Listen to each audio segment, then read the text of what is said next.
Hey everyone, good evening and welcome you in this 41th live session or the masterclass on how to manage the level of compliance with the present perspective as well as in the future also. There are the many regulations are going to be changed and you are well aware about that and how that are going to impact the professionals as well as the organizations so that we are covering up with this live program. However, there are many members to join. So when we start this session today, so will we wait for 2 and 3 more minutes. So what you have to do so that I can personally welcome you in this live session, just share your location where you have joined. So name I can see here, Vijay Kumar, Neha Chauhan and Jyoti Ji Upadhyaya has been joined this live session as of now.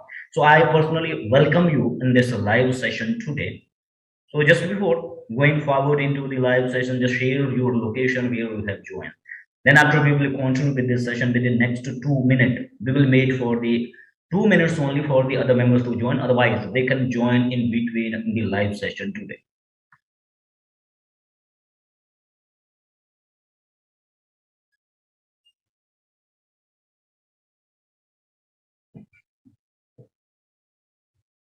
So this is our the 41st live session of in this special series or special edition where we have started it in the 3 and 4 6 back to educate specifically the professional who are into the HR domain as well as who are also in the profession or the intermediate to providing the services to the organization so that they can fulfill the organization need for the true professionalism with this program. So specifically covering up that area which does not as of now consider as the highly proficient and productive for the organization. So that's why we come with this special program for the professionals where we saw that this area is lacking in even though in the academic also, but as the professional percent, we the organization, the professional does not consider it more productive because here when we talk about the compliances, it come about the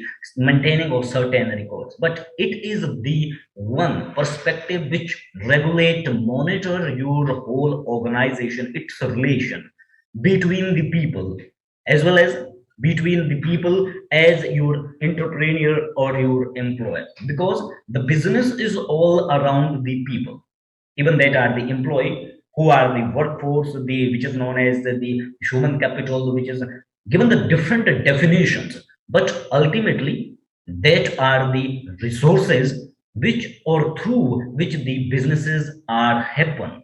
So similarly that we are covering up in this master program today, how it will be help you to assure the future skill development for you. It will also give you the four essential skill about the becoming specialized in your field, or where you can move from a managerial position to the leadership role if you are into the profession, and if you are into the service provider or businesses, how you can gain with the more quality client as well as serve the your organization or your client with the quality service. So that input we are giving, we are providing to you in this live program today. So, however, we have shared with you the whole schedule of this program. So, we have divided this program into the three different sections. So that already it has been come with you that there will be the first half before a break. So there will be in between 10 minutes of break, and that break is specifically about the refreshing. In that first half, we are going to be covered all of the present scenario and the future, what is going to be happen when the new regulation as per the circumstances that are going to be changed, and there are the some new enactment at the part of the government that they have changed, so that are going to be implemented, so that we are going to be covered its perspective as well as its impression and how it is going to be impact in the future. Then in the second section, what we are going to do, we are specifically developing that concept which we have given the name for the compliance management portfolio. Either it is not only for the professional who are into the level of compliance, it is for all the managers, even though that are the becoming the future manager as well as who are into the present role of the manager, because the law specifically defining the minimum requirement, how you entail the relation between the people. So people that are one part of your management who is driving the business, and the another part that are the workforce who is specifically responsible and assuring that happening of the business for the employer. So that is the relation between the employer and employee in a particular business. Then in the third part, we are specifically covering up all your questions and answers. So for that, what you have to do, whatever the questions that will be in your mind, you have to note down that on your notepad. If still you doesn't bring your notepad with you, so please bring your notepads within 1 minute, so that after 4:10 we will possibly jump into the section of its learning about the some scenarios where the organization is still lacking for not assuring and handling the relation of the people effectively. So there are a certain covering of the part which also how the law is providing the regulation as well as the direction to resolve those issues, and that will be done by the people. Who are those people? That are the you, the professional who are into the HR domain, as well as who are also the service provider, how you can guide, advise. There are the many organizations as well as service provider who are providing the advisory services for the organization. So specifically that is based on the minimum regulation which has been a recommendation by the people. So that is also monitoring the different perspective of your relation, even that is the between the employer and employee, between the employer and employer, and between the employer and the government. So that in all it is known as the industrial relation. But furthermore, when we stretch is broader perspective, it is all about in the within the business or within the organization, where the organization they define certain goals for the organization, and it is driven through the people. So now you have to align the people with those businesses and their certain things you need to be assured, so that certain things which is regulated by the law, and how it will help you to further align the people both into the objective of the organization, so that you can run a smooth industrial relation as well as the people to people relation in the organization. So that we are going to cover in this whole program. And then furthermore, what we additionally are covering up with this program, it is specifically the program which is attentive all the managers who are into the HR, IR, payroll, compliance, and operations, because you are dealing with the people, then you are dealing with the data also. That data required the minimum perspective of how you have to manage that data with aligning of the minimum prescription of the regulation. That regulation are recommended or specifically provided by the law. However, this is the masterclass and this is a certificate program, and where you will be get finally the certificate of this program, and furthermore you will also get certain ready to implementable document and the reading materials from this program which you can implement at your workplace. Then furthermore you will also get the recordings of this program for the future, so that you can utilize that when you are using those templates at your workplace. Furthermore, it is also providing you the further enhancing your capability as a professional and specialist in your particular domain. So now let's understand a little bit about the organization where we are interacting today for this specialized program. So it is by the SVL Learning Studio. It is a digital platform which created by the gigs. Gigs means who are already into the domains of HR. They are the working profession, and many of us who are the advisor for this team. So they are the veteran from the organization. So this was started initially in the May 2020 with the objective to provide a best learning platform for everyone with a reasonable cost. When it comes to the everyone, it doesn't mean only for the profession. It is for the students also, it is for the organization also, it is for the entrepreneurs also. But when it was started with the vision to educate and influence the 100 million people by 2040 with the best knowledge that need to cater the true professionalism at the business front or the workplace, which is lacking in the every area of organization or the businesses, which the professional does not get in the academic, because there it has been also many surveys happen, as well as it is observed that the what we learn in academic, that only work for us as the professional front only 20%. 80% we have to work hardly to grasp all those things and perfectly implement that. So that's why we focusing on this part or bridging that gap for the practical learning for the professionals. Then it come to the about this as we are learning to do, where is it into and what it is specifically serving to the organization, individuals, as well as the groups. So there, however, earlier when in the mid 2020 it was initiated, so this was basically a digital learning solution provider, gigs as well as association of the gigs, where the focus was specifically on the personal development, professional development, entrepreneurial leadership development, and business development. That was for the individual as well as for the groups. Then it was furthermore for the physical and maximum through the online. But then after, it was also now catering with the other services like the Pan India licensing services with the different partners that the solution have Pan India Corporation. Then the corporate consulting services, individual and group mentoring services, professional resume services, and the digital library also. However, in the digital learning solution, we have five types of the solution. Then furthermore, how you can interact with the platform. So you possibly have been provided some community where you can interact with the team of the SBL Learning Studio after this live session. Also, if you have any workplace issue or you want some guidance from the team, so you can get in that. So furthermore, there are also many that the digital or the social media platform where the insight, inputs, and update we provide for specifically about the soft skill for the professionals, then the specifically in the area of HR learning domain, as well as these people who are the aspirant to learn from the global leaders book, but they don't have time to learn from the book. So for that, we have the book readers solution, or regarding the books solution from the global leaders.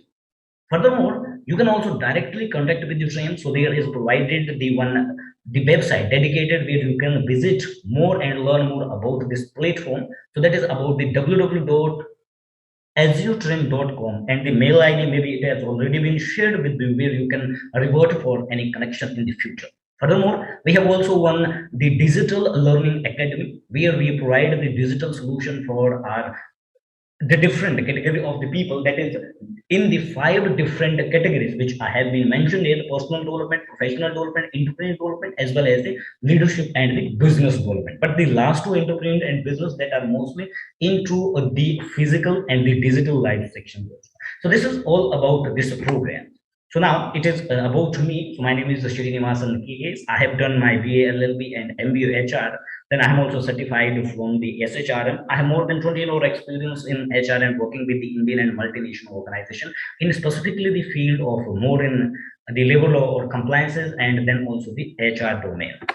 So here I am the facilitator for you in this live session. So I will be with you for the next 2.5 hours, where we will be discover the most impression and the impact, or how we are going to redress that issues in the future, so that you cannot face any issue when there is a regulation and the norms are going to be changed as part of the law. When it is the law regulate the minimum required relation and expectation within the organization, where dealing the people with the people. So when we talk about the law specifically, so what those laws are and how it is impacting the relation of the people. So when we talk about the businesses, so it come into the mind of the nature of the different laws. So however, when we club all the businesses perspective, then we come out with there are around 78 of the different law which specifically regulate, monitor, and define the businesses. So that we have divided that in the four categories. One is the law related to the company from, or it is out of the 78 laws which I am here talking about. And then further, it is about the another one also. So that is specifically the law which is regulating and monitoring the finance for those companies.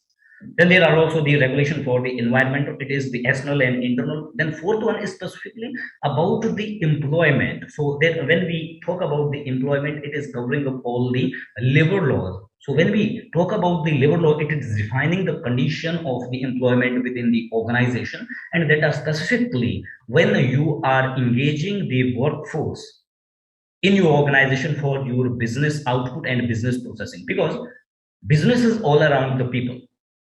The companies, that are the artificial thing, but the people are physical and they are specifically working for the objective of the organization to get that done with a particular period of time. So that's why there are the different laws which regulate the employment, the labor as well employment in the organization and the relation between the employer and employer. So that's why we are specifically covering up in this live session mostly those laws which are going to regulate the employment, and it is important for the future HR leaders as well as the existing managers who are in the future becoming the leaders, and they will have their role in the strategy defining for the organization at the boardroom. So similarly, we are also covering up that when we talk about the specifically the law related to the employment or the labor law, that we can divide. So you are well aware about there are many laws if you are working in the organization or the company. So that are the different the verticals of the industrial establishment of sector. When broadly there has been given the theoretical definition, so that has been divided in the three different the perspective of industrial sector, which is known as the primary, secondary, as well as the territory. It is based on the process of the businesses. When we talk about the primary businesses or the primary sector of the industrial sector, so it come to the all those industry which only process the natural resources. There are no such hazard as well as the hard processes available for getting out the final output from any resource or for any process. So all that industries, like you can say about the plantation, fishing, as well as the other industries, similar industries, where there are the small processes and there is nothing big than getting the final output from any the raw material. Then it come to the second level. So the second sector, that is the industries, that is the secondary sector. For that, that is specifically defining all those industries and their process which are hazard and specifically that are also dangerous for the human health safety provision. So that's why in the sector of the prime, that is secondary sector, the maximum number of the manufacturing, the big organization that has been covered or that are come or specifically by into the secondary sector. Then it come to the third one, like the industries which are into the services like ITs, BP, as well as the KPOs, the hotel, motel, that come into the territorial sector. Territorial sector is where that are the service based. There you does not have any the hazard processes available. There are not that such processes available which transform the one part to the another different parts and shape. So when we talk about the labor law, so there are around 34 or 35 number of the law which effective all those industrial sectors. So which we have shared it. I have shared with you the three different industrial sector. So based on that, when we talk about the application of the law, so that's mostly applied to the manufacturing. Because when we talk about the labor law, so labor law is specifically defining the minimum requirement for the organization. It is not for the organization, it is for the workforce or the people you are engaging. So that's why the organization need to be assured that. So what are those specifically? When we talk about the employment law, so that labor law, why they are specifically, we are talking here about the employment law because they are defining the certain parameter for the employment as well as the condition of the employment within the organization. Similarly, so there are the broadly which are impacting the manufacturing as well all the other sectors too. There are around 30 or more than 30 number of the different law which is regulating defining the different perspective of employment for the organization. So there are, if we talk about the law, specifically that defining the working hours and condition of employment for the industries. What are those? So that we will discuss later on in the next section. How those laws are specifically impacting, defining, and regulating the perspective for the employment, and how that will impact you, the people who are into the domain of the people services. The professional who are into the HR, they are known as the backbone for the organization, who will the play a role of maiden for the employee as well as the employer. So it is up to you how you implement these regulations, how you advise your see that the management, how you guide your the workforce, so that it can be a congenial relationship between the both, so that when this relation will be developed and there will be the good work practices in the organization. And furthermore, in the future, what is going to happen, you are well aware about that, so that we will also get some output or the impression as well as the know about the result of those regulation changes in the future, what is going to happen for the professional as well as for the organization, and why you should be ready for the future and prepared when these regulations are going to be changed. However, as of now, there are not the specifically the notification has been come out, because still it is going to be happen maybe for the new financial year 1 and 2 new code that can be implemented, but all maybe possibly by September also all four new codes will be implemented. But you should be well prepared before that, because that is going to be change something tremendously for the organization. Then we talk about the other law, so that is when it is about the employment. So first of all, there are the which is defining the working hours and condition of the employment. Means when you are engaging the employee, so you are well aware, you engage the employee, you hire them, you select, you go for a process of that the interview, then select them, then finally you deploy that. But why there is only the 8 hours of working shift as per the law?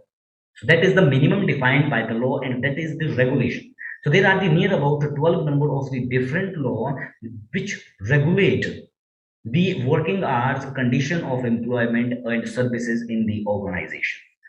When you are defining the condition of services for the organization, you are engaging the people with those conditions. So then it come to that they are rendering the services to you, but that services will be on behalf of what? You are paying some wages to them, you are paying some remuneration to them, you are rewarding them for their services. So that is the wage. So when it comes to the wages also, so there are also some law available which regulate, monitor and define the wages. And when I talk about the labor law and specifically that are covering all the employment law and regulating the employment, so that it is required by the every organization that you need to be comply with the minimum regulations. Law is here specifically defining the parameters for the minimum requirement you need to be facilitate in your organization. Similarly, when it comes to the industrialization, so there are the specific laws applicable. So all around there are the three existing labor law which is defining the industrialization for the organization. So when we talk about the theoretical definition of the industrialization, it comes the relation between the employee versus employee, employer versus employer, and employer versus government. So these are the three different criteria which theoretically has been defined. But it will be most probably basically within your organization when the relation between your employee as well as your management, that is congenial, that is a cardial, so that you have the highly impacting productive services in the organization. So that's why when there it is considered that the human resource business partnering, so this how you can partner for the businesses in the organization. You cannot generate a profit, you cannot increase the sale, but how about you can do that? You can increase the productivity of the people from a different perspective, or by using of the different psychological tools and development tools. So that also defining basically with the law regulations, and there are the minimum requirement when you getting the people their psychology, then you have to go with the people also to make them aware about these provisions, so that are not specifically for the organization to bounding with it is about facilitating this something. So something is what when we talk about the labor law, so that has the usually every labor law. Every labor law means the every act which is regulating the employment and labor in the organization.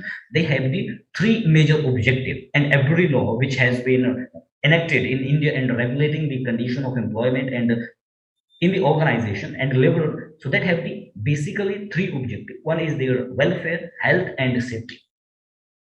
So all those laws are around that are surrounding with these three objectives, even that are the law specifically regulating the contract labor also. So that is providing the provision for specifically about the facilitating the regulation or facilitating the provision for the health, welfare, and safety of the contract labor also.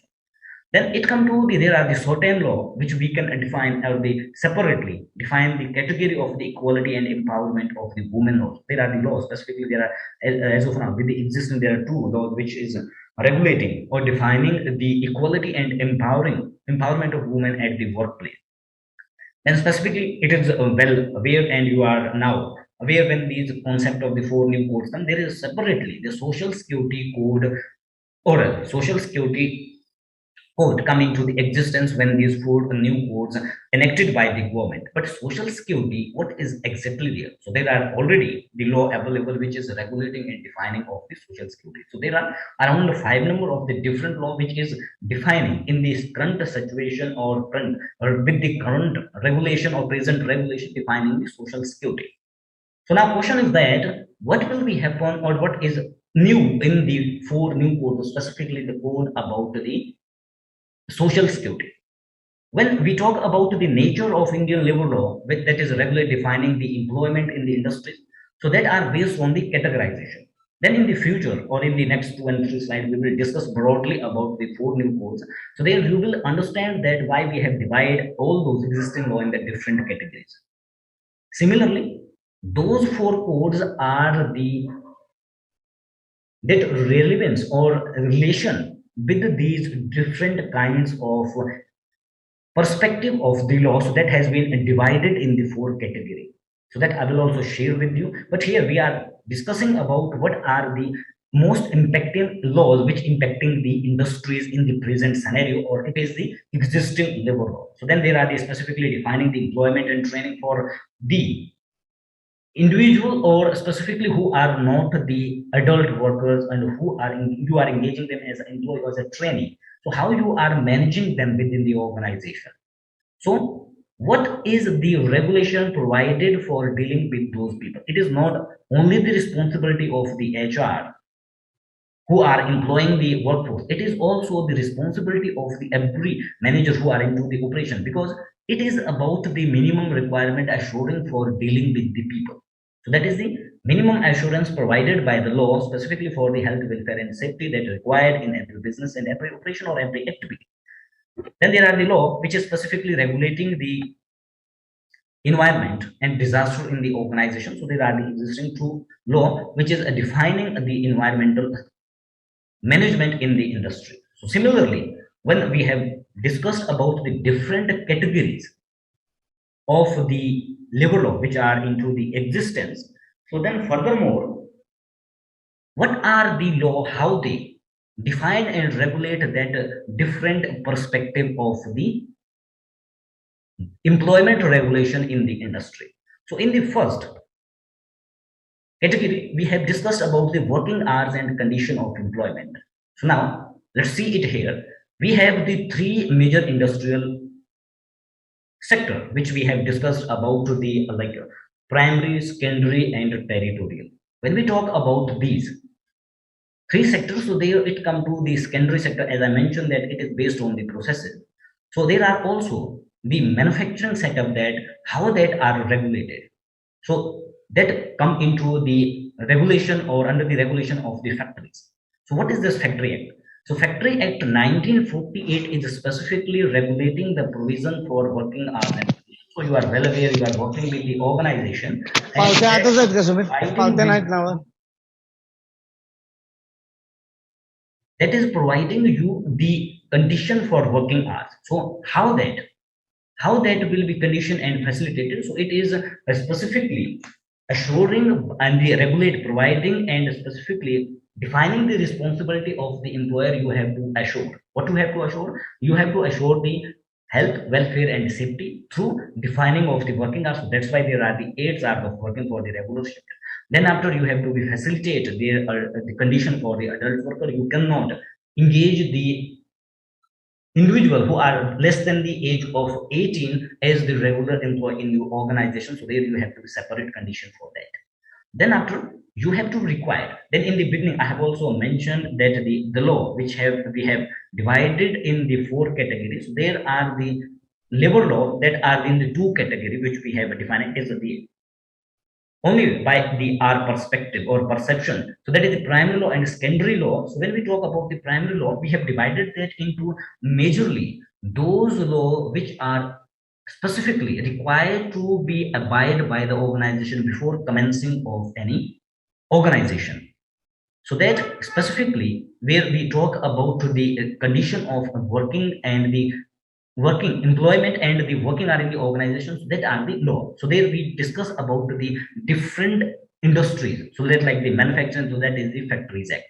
Then those industries which are not factories, how that will be managed, what is the perspective for managing those. So that is about the like that are the shop and commercial.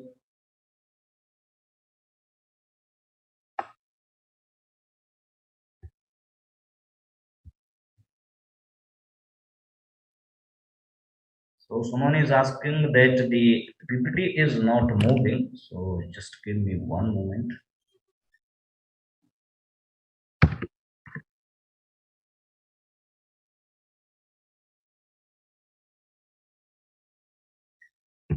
Is it moving now?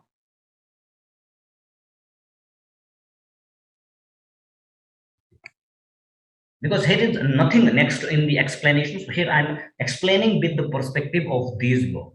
So what is here? So we are dividing that all the existing law in the different perspective. So that perspective we have, I have already shared with you here. So there are the law which is defining the working hours and the condition of employment. That is the category one of your law. So when we talk about the different industries like the factories, so Factory Act 1948 is specifically defining the working hour condition of employment for the factories.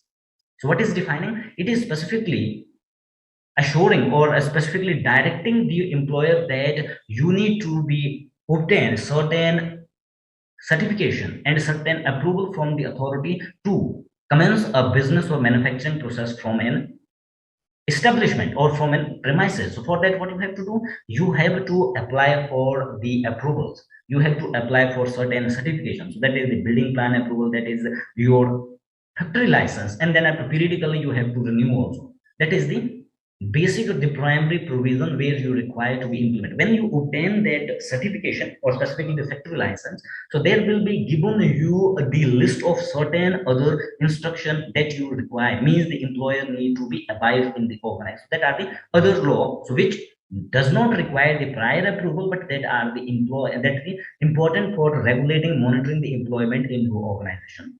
So that are like the payment of bonus, the contract labor, not the payment of wage, the payment of pension. So that are the other law which will be applicable for your organization. You have to be abide the provision of those law. If those provisions are not abided, so there are that has been prescribed as the punishable offenses.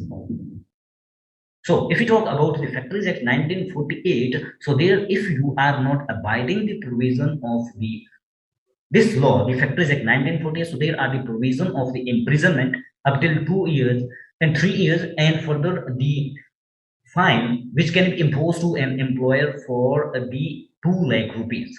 So that is the punishment. Why that punishment is that? That specifically so that the organization they can abide the regulation and facilitate the provision of welfare, health, and safety to the organization. Similarly, when we talk about the working hour and condition, so there are the laws specifically which the for factory is defining by the Factory Act. So there are the other industries which are not factory. So there are the plantations, separate the plantation act is available. There are the mines, the separately mines act available. There are the dock workers. So the dock workers working hour condition of employment separately law is there. Then it come to like the hotel, restaurant. What are those industries? So that are covering under the shops and commercial establishment. So that shops and commercial establishment is a state enactment. So in every state that have the similar provision, but their enactment year will be separate from state to state. However, the provisions are also same. So it will be like that you required certain conditions. Like every in the state where the shop and commercial, like the warehouses, IT, they require to registration. But somewhere it is mandatory for the everyone, even that running a single shop by a house, that is the owner also, or otherwise you have the bigger organization where required the 8 or 10 number of the employee in your establishment. So that is also providing the specifically the legal provision or the legal approval for the shop and commercial. Like in the factories, so there is a factory license. Furthermore, there are the Companies Act, so that is separate. But here we are talking and discussing about the law that regulating the employment. So it come to the first part, that is about the working hours and condition. Then it come to the every organization. They are engaging the workforce now through the outsourced manpower, and that is the contractual, and that is the corporate concept about the outsourced manpower. When it comes to the perspective of the law, so there is the defined regulation under the Contract Labor Act 1970. So that is defining the regulation and specifically provision for how you have to engage the outsourced manpower and what are the provision related to the health, safety, and the welfare you require to be facilitate to them. It is because there is the two parts. I believe one is the principal employer, another one is your the contractor. So there are also the dual registration process or the licensing process under the contract labor, so that when the contractor are deploying the workforce to the principal employer, but the principal employer can discriminate those employee or the workforce or the contractual labor, so that there are the provision which has been provided under the law. So law is the Contract Labor Regulation Act 1970, that the employer need to facilitate the same provision for the contractual also. Then after these are the laws that are defining the working hour condition for the employee. Similarly, for the other industry which I have discussed here with you, then it come to the you are now engaging the workforce. You are defining the working hour. Then what you have to pay to them and how you have to pay to them. So for that, there are the three different labor laws in existence. So that is like the one, you have to assure the minimum wage. However, it is not binding that you cannot give the higher than that. The organization they are giving for retaining the employee or the specifically for rewarding the highly potential people. But further, there it is defining the minimum requirement so that the workforce or the industrial labor they can sustain their life. So for that, there are the provision of the minimum wages. However, the minimum wages are different in the different states. So that has been for the central regulation. It has provided the power to the state that they can enact their own rules and regulation for the defining of minimum wage within their circumstances.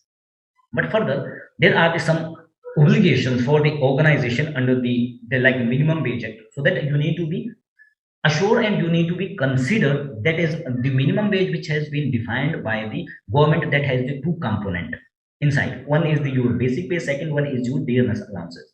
So sometimes we have find that the organization for some the regulation or the contribution purpose, they bifurcate this minimum wage into the two parts, like basic and then divided up, because the minimum wage have the basic into or and the dearness also. So you cannot bifurcate that. You need to be assured that in organization. And then after it is defining a certain the provision for no, if not abiding by the organization, there is the provision of the punishment also. However, it is not too much as the Factories Act, but it is still there. Something like minimum that the 500 rupees can be fine, or imprisonment. The provision is also around 3 months of imprisonment can be put, but in certain cases. Then there is the how you have to assure the wages for your workforce. So there is the Payment of Wage Act 1936. It is defining that the whatever the amount is payable to an employee, it is the responsibility of the employer. You need to pay them to those employee. So there is defining the specific period also, but that need to be assured. One, the employer need to be define the period of wage when you are paying to them. Then after, if an employee who has been exit from the organization, so there you have also to assure that every pay within the 30. So that is defined already. Within when the new concept or these four new codes has been come out, then people know that they come with the eye opener that oh, now in the next when any termination will be happen, so their payment should be or full and final settlement should be done within the 2 working days. However, it is available within the payment of wage act already, or maximum it can be 30 days, this is already available, but it was not strictly that we implemented. But furthermore, there was many loopholes within these existing labor law. So that's why there are these some reforms has been done in the four new codes. What are those? We will discuss in the later part of this section.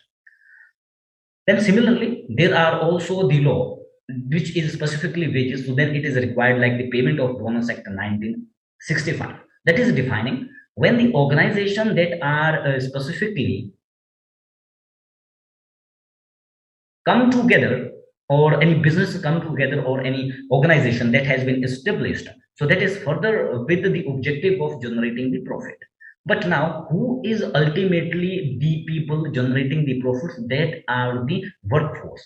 So that's why the government has defined a minimum regulation that the employer need to pay minimum bonus to the employee who are the original generator of that profit to the employer. So it is defining the minimum 8.33%. However, there are also the exemption for the new organization. So for the professional, you need to be considered the new organization and a new establishment. When it comes to the new organization, or the it is about the incorporation. When a new incorporation or a company formed, so it will be applied to them, not for the establishment like factories who has been that established recently, or their mother company has been incorporated 20 years back. So that will be effective to those industries from their inception. Then similarly, there it come to the another law, so which we have discussed about the social security. So there are the existing many laws. So in the numbers, when we talk about, there are around five numbers of the law which regulate the security. So, but here we can just cover up only the around two and three only. So that is about the like, so social security means within the employment or during the employment and after the employment, that industrial laborer can assure their or live freely, or assure their all commodities as well as their householding and survival. So that there are the defined minimum regulation and the for the employer which need to be facilitate them to assure the social security for the industrial labor. So that is like the payment of gratuity. However, that is known as the service reward, but it is about for their social security, and which is paid after their suspension or retirement or superannuation. But there one thing you need also to keep in mind: the gratuity is only the one law which is providing the statutory right to the employee that they can claim the gratuity from the employer. However, the period as within the existing labor law, the payment of gratuity act 1972, it is about the 5 year of completing year.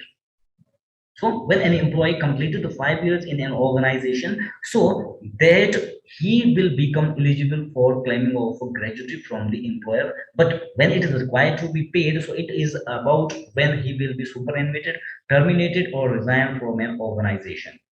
So there be many times we have also and there will be questions. So what is exactly how you are calculating the gratuity? So gratuity that is specifically covering up with the base salary, then the 15 days of per month and the year of services that has been worked or served for the organization, and that will be divided by 26. But when it comes to the becoming eligible, actually what should be the calculation formulation? So that is the 4 completed year and then 240 actual working days for an year. So that's why when this period is completed, one employee will become eligible for claiming of the gratuity from the employer. Similarly, there are the other law like your EPF and ESIC that are also the providing the social security even during the employment as well as the after the employment or superannuation. So when we talk about the Employee Provident Fund, Miscellaneous Provision Act 1952, it is the law specifically which providing the social security to an employee in the three different perspectives. One, directly to the subscriber of EPFO in the form of the Provident Fund, Employee Provident Fund. So that is the one amounting or full pocketing amount that at the during the retirement or after their superannuation they can have for their surviving in the future. And second one, there is the pension scheme. So their commodity or some their daily needs they can fulfill that with the provision of that getting the monthly pension to the subscriber. But there is a condition inside the EPFO, so it should be regularly the contribution paid for the EPFO for 10 years. It will be calculated based on that. Then further, there are also the employee deposit linked insurance. So that is about the for facilitate or extending the benefits for the dependent of the PF subscriber if something happened to that employee. So then after there are also the employee state insurance. These are the law that regulating and defining the social security. However, the employee state insurance act, it has the dual advantage for the organization. So why is that? Because the ESIC is also covering specifically the compensation, the maternity as well as the medical facility too.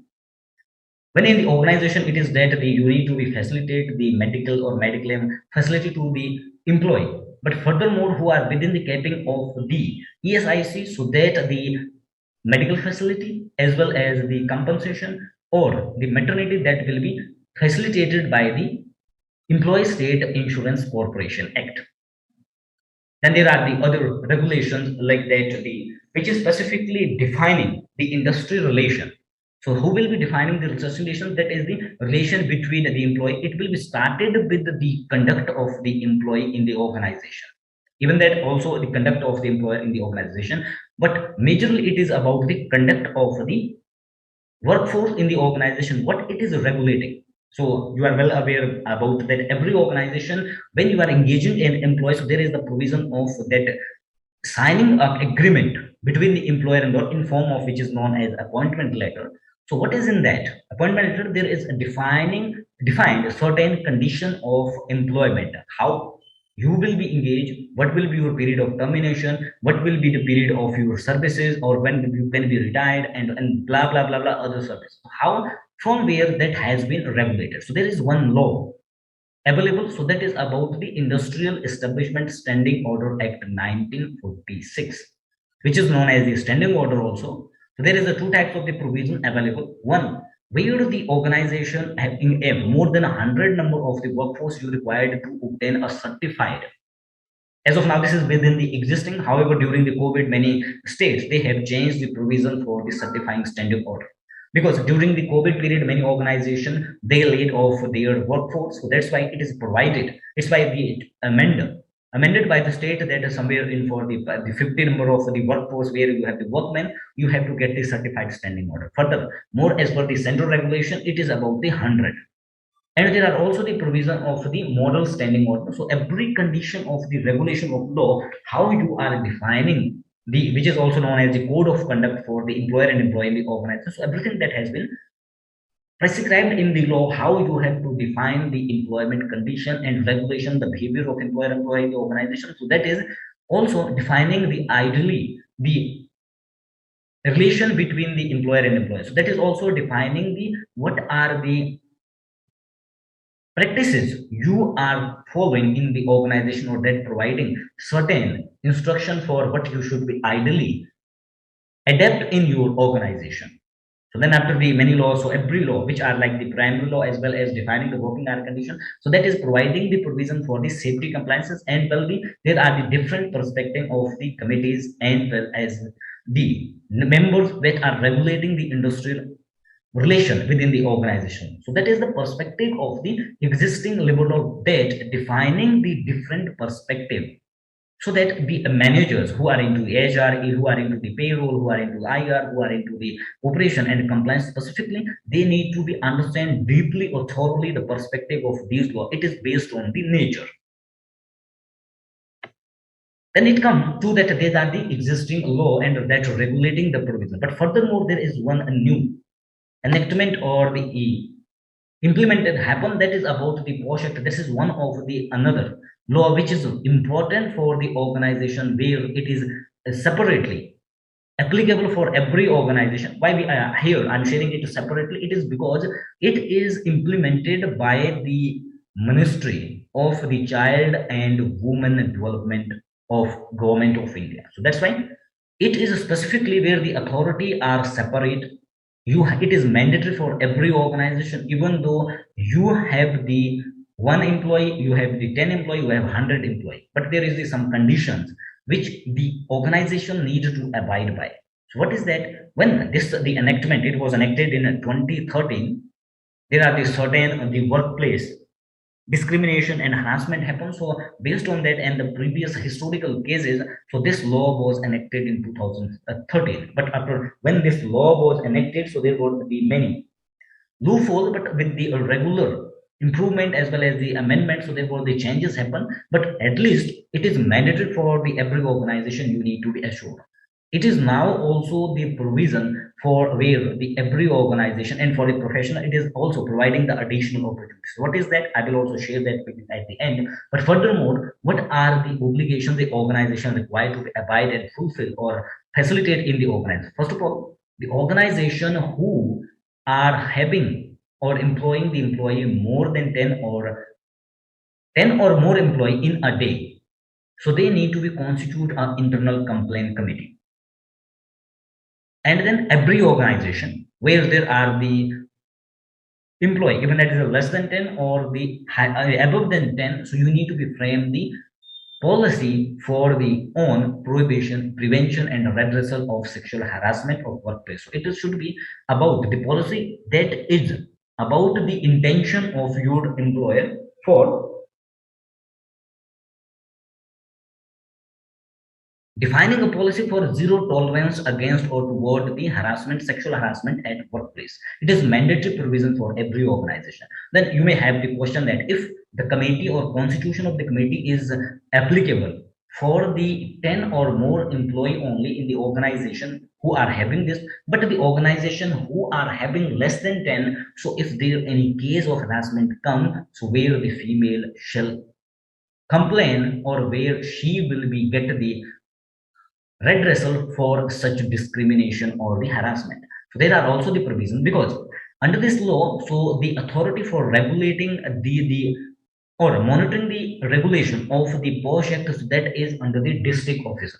So there is the competent authority is the district officer. There are the provision of the two types of the committee. One is the local committee, which will be in the domain of the under the chairmanship of your district officer, and then there are the committee about the internal committee for the organization. So that the local complaint committee that will look at the dual. One is those organization who are having less than 10 number of employees. They in case come into it, the female can directly complain in that committee. But also in the organization who have having more than 10 number of employees, those committees or the female, if she are not satisfied from the decision of the internal complaint committee, she can also complain into the local committee. So that is the dual control which has been provided to the organization, because the internal committee that can be biased for the as the direction of the management also. So that's why it is providing the provision by the law. It should be the internal complaint committee, it should be the autonomous body. So that's why there are also the provision of the external member. You have to appoint or have one external member who should have experience in such the dealing with the female cases, as well as he can should have also have the certified with the POSH provision. Also he should be aware about the law provision of the POSH Act 2013, as well as he or she should have belonged to any NGO who are working for the females. Then after you have to implement those provisions, you have to display that order in your organization. Then there you have to provide the adequate periodical training for the IC committee as well as the periodical awareness session for your employees. These are the specifically the essential compliance as well as the obligation which need to abide by the law. Then after, if any complaint come into the or in before the IC committee, so they need to go with the inquiry as per your domestic in that the specifically the disciplinary matter, and then whatever the consequence or the panel consequence means, what are their decision and suggestions will be given by the committee, so that need to be displayed by the organization. It is all about the responsibility of the organization, but it will be active or it will be further completed or executed by the IC committee. Then after there is the provision of the annual report that will be go to the district officer. However, this is the new enactment, but it is one of the important regulation for the organization which you require to be implement in your organization, and every regulation of this law need to be applied. However, many organizations still it does not have, but you may have also the question why we should focus on so much on the provision of this law. You should focus because it has the major financial impact to the organization if any case come into. Still there are no case you are very still safe. If any case come or happen, you don't have the policy, you don't have the committee, then it will be a big trouble for the organization. There are also the provision of the up till 1 lakh rupees of the fine and cancellation of the business license of the organization. So these are or the existing perspective of the law which is specifically defining, regulating and monitor the different perspective related to the employment in the organization. Then now it come to the second part.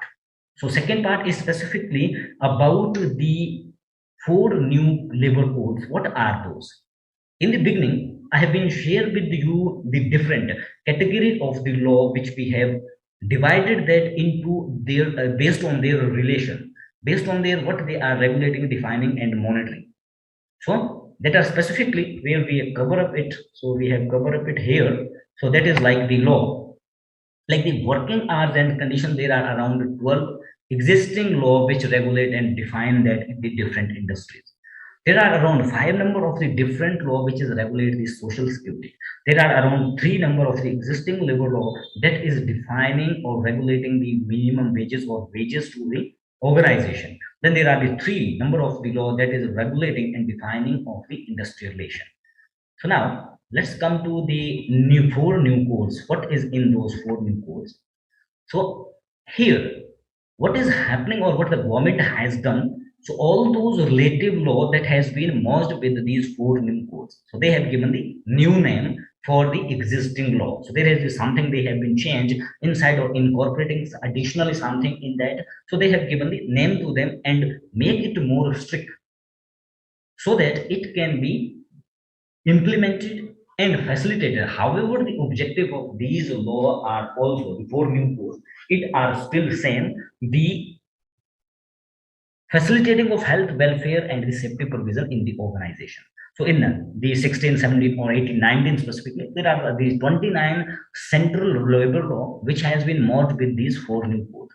So what are those? We will discuss it in the later on. So you are well aware about that. It has been that seen, or it you will be no, you are knowing about it that it is known as the historical reform in the labor law history of Indian labor law history or the labor law history of India.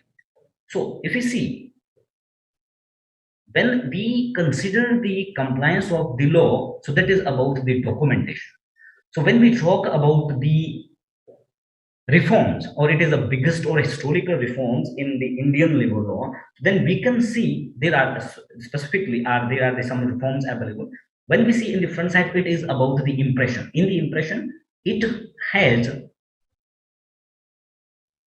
the specifically there are the many changes and reforms in case of if we talk about the different level, there are around 29 or 30 different law, however, which are merged with these four new codes. So there around we have to maintain certain documents need to be submit their periodical compliances to the authorities so that we are abiding the regulation. Then we have to be that display the many notices and the abstract under the law. So what is happening and what has been done under these four laws, so that the documentation part has been reduced.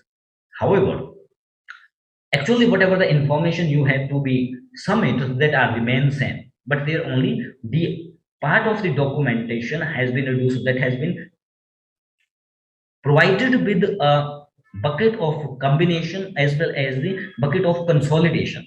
So there will be in every law as of now, if we see, so like there are you have to maintain the different records. So that has been reduced for the 11 instead of the 40 within the all those 29 existing labor law. Then there are the return, which are specifically the status of your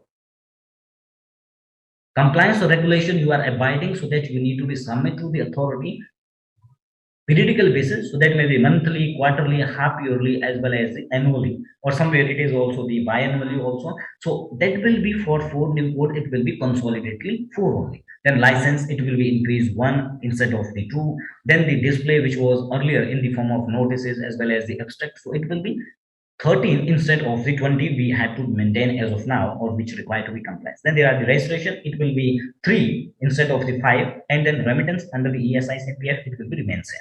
So it is the impression of the 4 new codes. So that is like we can say it that it is the biggest reform.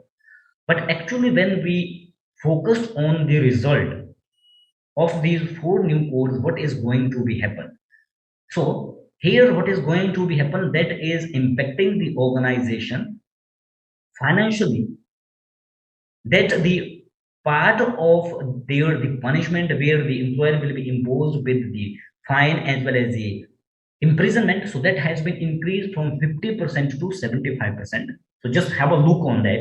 So when we talk about the 4 new codes, so there are it about the relation to the wages, relation to industrial relation, occupational health and safety, as well as the social security. So there are the code on wage 2019. So what is this code exactly? So that is specifically all those existing law that has been merged in this code, which is referring, regulating, monitor the wages. Even that is the Payment of Wage Act, which we have discussed in the beginning. Then is the Minimum Wage Act, we have discussed in the beginning. Then the Bonus Act, we have discussed in the beginning, and the Equal Remuneration. So these are the law which is regulating, defining of the wages in the industry. So that has been merged under the Wage Code 2019. Now, what is the result? So result is when you are not abiding. So why it has been done? Because in the existing law there are the many loopholes. So that's why the organization, they have find a way out how you can comply these regulation without doing the practical work but on the paper. So you are well aware about that, but I don't want to say it here that how that has been complied. So that's why when these 4 new codes has been enacted, so that the provision of the result and impact has been increased for the 50% to 75%. So what is it here now? So when the under those 4 existing law which has been merged under the code on wage 19, when any obligation does not fulfilled, so there may be possibly the minimum fine and imprisonment. There is a rarely the imprisonment, but fine can be imposed to an employer. So that is minimum 500 rupees, the maximum 20,000 rupees. But when these 4 new code will be implemented, specifically about the wage code 2019, so it is the fine minimum that is increased for the 20,000 and maximum 50,000 rupees. So when any employer, you need to be pay huge money for just not complying with the regulation which has been already aware with you, which already has been instructed for you, so that it will become the impactful for them in the future, or for those professionals also who are responsible and who has been appointed, or who are the representative of the employer. It is the responsibility defined for the employer, but employer, they are the business people, they cannot do it. So that's why they appoint the people like you, the professional. So it is your responsibility, you need to be abide the regulation of the law, so that you can also save the organization, as well as when you save the organization, it will automatically helpful for you to give you the boost in your growth. So how is that also? So I will share that in the second book and the second part of this live session. So where I will share with you the 4 skill of the specialist in every area, or specifically in the labor law management. And similarly, the Industrial Relation Code 2020. So there are also the 3 existing law which has been merged under this Industrial Relation Code 2020. So there is the minimum fine can be imposed 100 and maximum that may be 5,000 rupees. But when these or this the Industrial Relation Code 2020 will be implemented, so minimum fine that was 100 rupees, that has been increased straight for the 50,000 rupees and maximum 2 lakh rupees. And as a result, for the code on social security, so the minimum fine which can be imposed for an the non-fulfillment of any obligation. Obligation means what you have to be abide by, what you have to be required to fulfill, what you have to facilitate in your organization. So that is the minimum fine can be imposed 500 rupees and maximum it can be 20,000 rupees. And imprisonment, that is about minimum 3 months and maximum 3 years.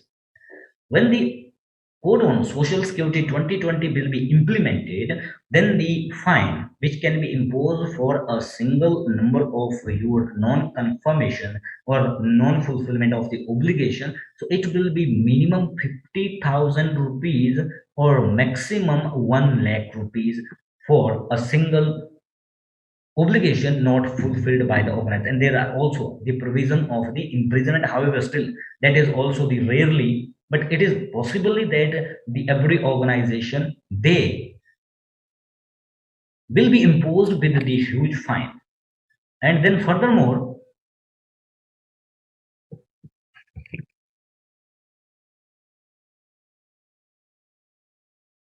the imprisonment that has been increased or that has been stayed up to the 2 years, that can be happen, but it is not also so much strict under these four new codes also, but the fine is definitely will be imposed to the employer.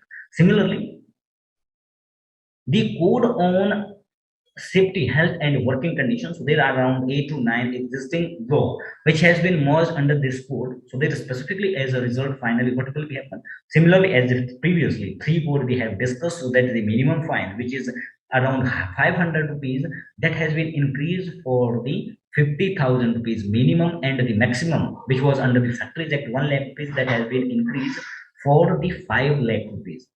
If we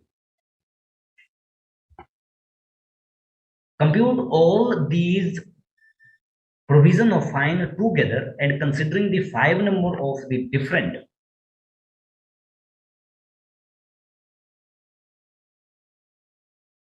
under the four different that the code, that the five number of obligation not fulfilled, altogether it may be cost around 42 lakh rupees for an employer. So can your employer pay such money for the authorities when they are not fulfilling the certain regulation which required to be implemented? So that's why in the beginning I have said that the new law that will be impact both the employer as well as the professional. So you need to be very much strict as well as the very much deep, and that you need to be deeply understand the provision of these laws. You have to practice that so that when these four new code will be implemented, you will be well prepared and ready for these consequences in the future. So that will also give you the one boost for your career. How? That I'm going to share at the end. But what is in these four law and what has been changed from the existing to the new one? So if you see in there are the code on the wage in 2019. So that is there are around the four existing labor law which has been merged within this code. So there are specifically the minimum wage. What is the one change? The minimum wage, earlier there was the provision of the interval. Within the 5 year, the government will revise the minimum wage. But if you know the reality, only one and two states since 1991 they have revised the minimum wage for their states. So now you may have the question that every 6 months you are revising the pay for your employee. So government is revising that. That is the dearness allowances. That is not a minimum wage. That is the dearness allowances which is connected with the your inflation. So that's why every 3 months that has been revised. And in the new wage code 2019, it has been specifically made the provision the government will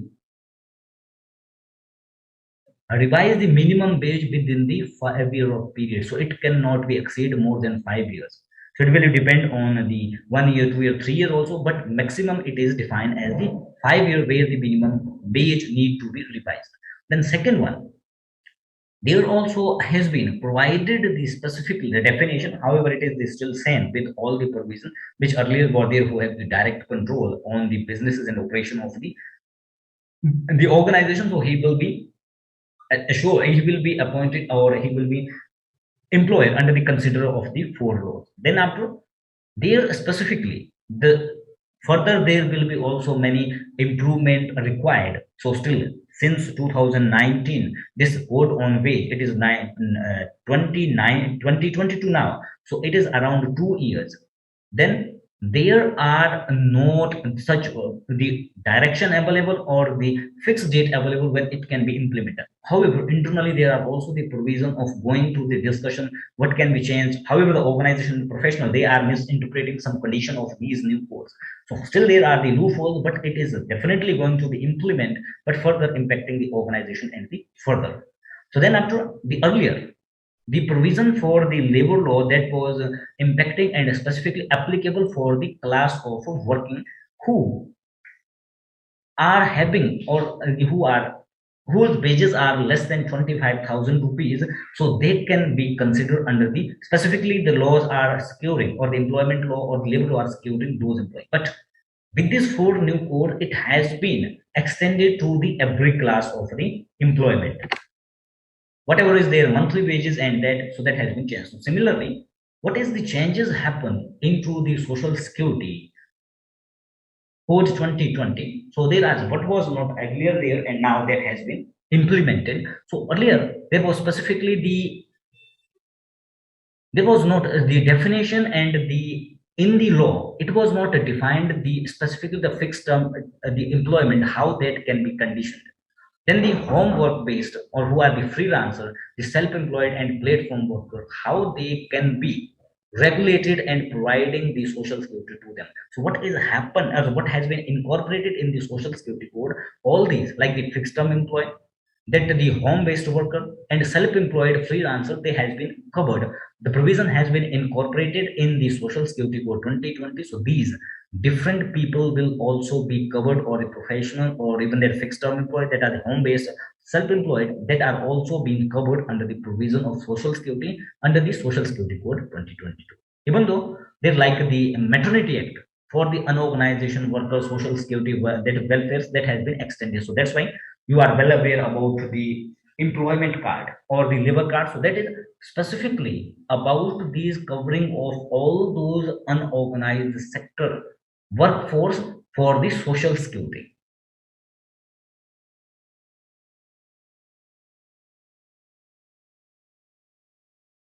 And furthermore, in the social security, however, there was some the registration and cancellation, which was specifically provided under the provision, but in the new code, so that is the social security code, there is not mandatory to obtain the registration if the industry establishment is already registered under any other central law. Means if your organization like EPFO, you have already in any state, or then in the other state you are establishing a new establishment, you does not require the registration separately for the that particular state ESIC and EPFO, that separate number in registration, it will be extended that single one for that particular state too. It is also made the provision. So then it come to the another one or the under the provision of the social security, so that the in the previous law or which are specifically regulating and monitoring the social security, so there are the provision not about the organization and their formation was not existent. So what happened in the section 4 of the code on social security, it has been that defined and enforceably or enforceability of the social security to the organization and constitution is provided how it will be regularized further with the different types of the worker, because here they defining the four additional category of the worker. Earlier, there was also the period provided related to the defining of any monetary dues, like if even that is the compensation also. So there was no such period available where you can claim from the employer, or even there is a case also available that required a many years of time.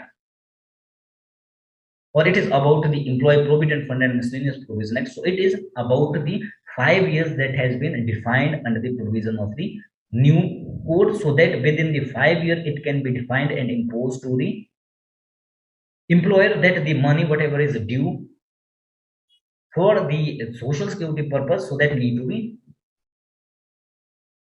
recovered from the employers. That has been defined in regulation. Then it come to the occupational safety health and working condition code 2020. So what is the change happen with the existing labor law and with the or what has been added in the new labor code? So that has been defined under the provision of the law. So there earlier there was no such provision available for the worker who will be employed in the transport journalist sale. However, there was separately the provision also available, but it was not well defined. So in the new code, it has been separately specified there the required every sector they does have the provision for the leave management as well as the working hour defined. Like if you can consider it like in the one person who is working with a transport a vehicle, even though that a truck or bus, so their working hour is not defined. But now, when these four new codes, specifically the occupational safety and health, will be defined, so their working hour will be defined, and for external hour, extra hour, the employer of the transportation, journalism, they need to be pay them the extra working hour. And also the one important thing which has been modified or incorporated, so that is about the leave policy management. Earlier, however, there is still three type of leaves you are providing to your employee, which is known as the sick leave, casual leave, and privilege leave. So there are also the provision maximum organization, the sick leave and casual leave that rarely will be carried forward, because if the employee does not avail the leave in the particular year, so those leave will be lapsed for the next year. But in the new provision of this, specifically the code on occupational safety, health, and working condition, it has been defined that the leaves now cannot be lapsed, that can be carried forward. Even the sick leave and casual leave also up to 30 numbers, and then after you have to pay it or encash them to the employee. And then it also provided like the female employee they working in the specific hour which was beyond 7 to 6 a.m. So it was prohibited or it was not defined. So now with the provision of the new code, it has been that they provided the authorization to the employer, they can engage the females beyond 7 and before 6 a.m. But there it is required number one consent of the female and their safety working hour and holiday that you need to be considered. And also about the overtime, the special provision where the maximum the professional they misinterpreted it for the like 12 hours of working and 12 hours per day and 4 day in a week. So that is all about the 12 hours of working in a day. But furthermore, the law is defining specifically there will be the particular shift of the 8 hour. But furthermore, if you are engaging an employee on the overtime, you have to pay them extra, and then further you need to be get the consent from them to engage them on the overtime. Then there are the code, the Industrial Relation Code 2020. So what is here and what has been changes happen with the existing provision and what has been added in that. So then there was earlier when we discussed about it, there was no condition provided for the fixed term and the employee separately, because every law which are existing there it is not defined. There is the that the definition of the employee available. Everyone known as the worker. Even though they under the Factories Act, so it has been defined that instead of the employer, everyone is the worker. So that's why there is the two class of the worker defined in the perspective, because when it has been interpreted, when there in the case happen interpreted by the lawyer to the in the court, so that's why interpretation when it was for to come as the definition and the term of the blue collar and white collar. When we say the white collar, it is coming as employee, but the blue collar, it is the your workman. So all the laws within the existing perspective that are existing or providing the facilitation to that class only. Then within this new code on the industrial relation, so that has been incorporated the definition for the both employer and fixed term employee in that. And then the workman that is specifically get replaced with the worker. So now the new definition that is coming out, that is the two category of the workforce. One is the worker and second one is the employee. So that you can define now with these new provision of the code of specifically industrial relation. There is a worker class as well as the employee class.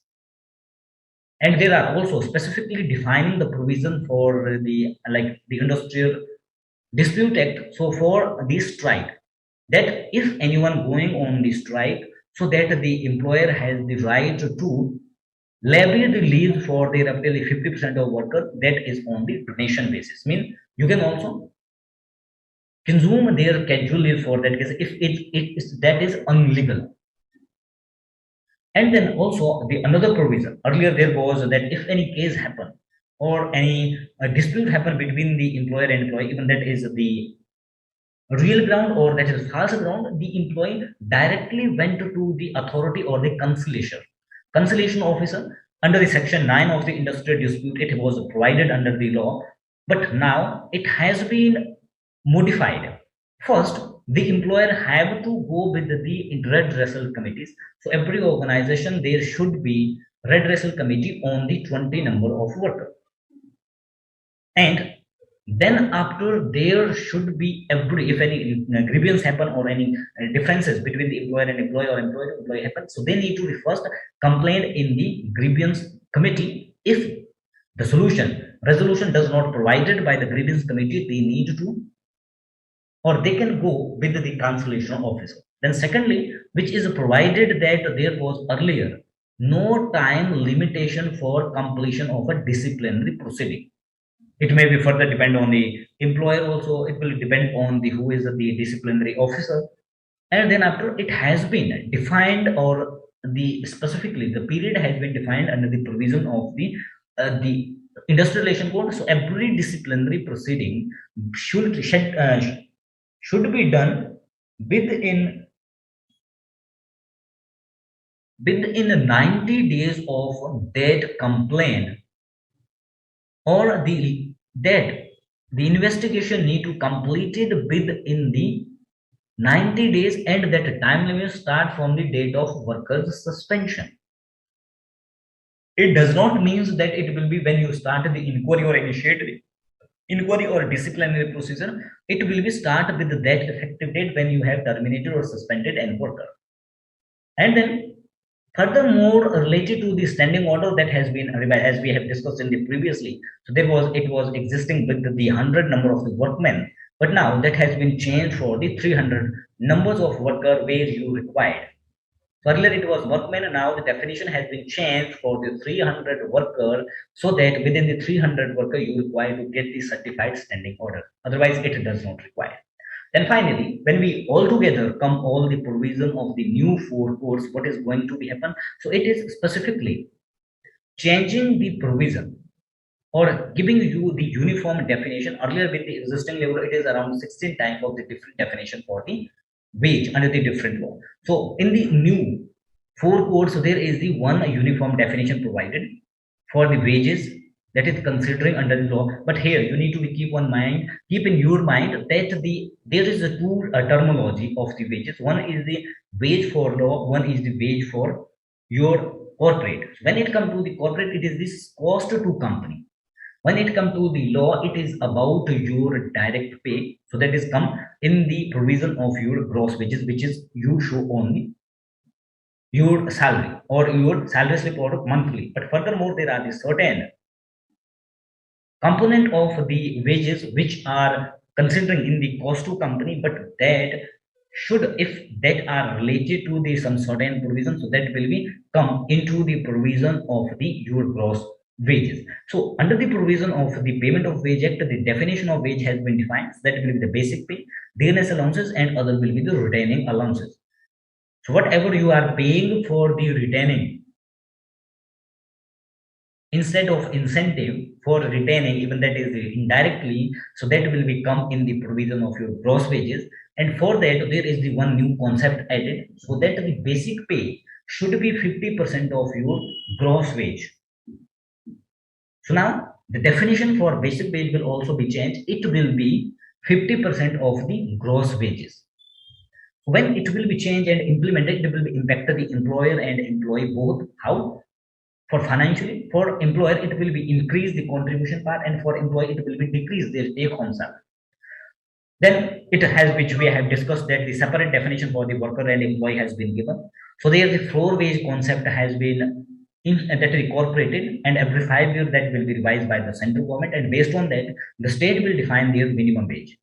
And the separate that the definition for the worker and the contract labor has been incorporated, and that the payment wage at the period that has been also revised. Earlier it was for the above than 1,000 number of employees, it was under the payment of wage at the 10th of the next month or the pay period.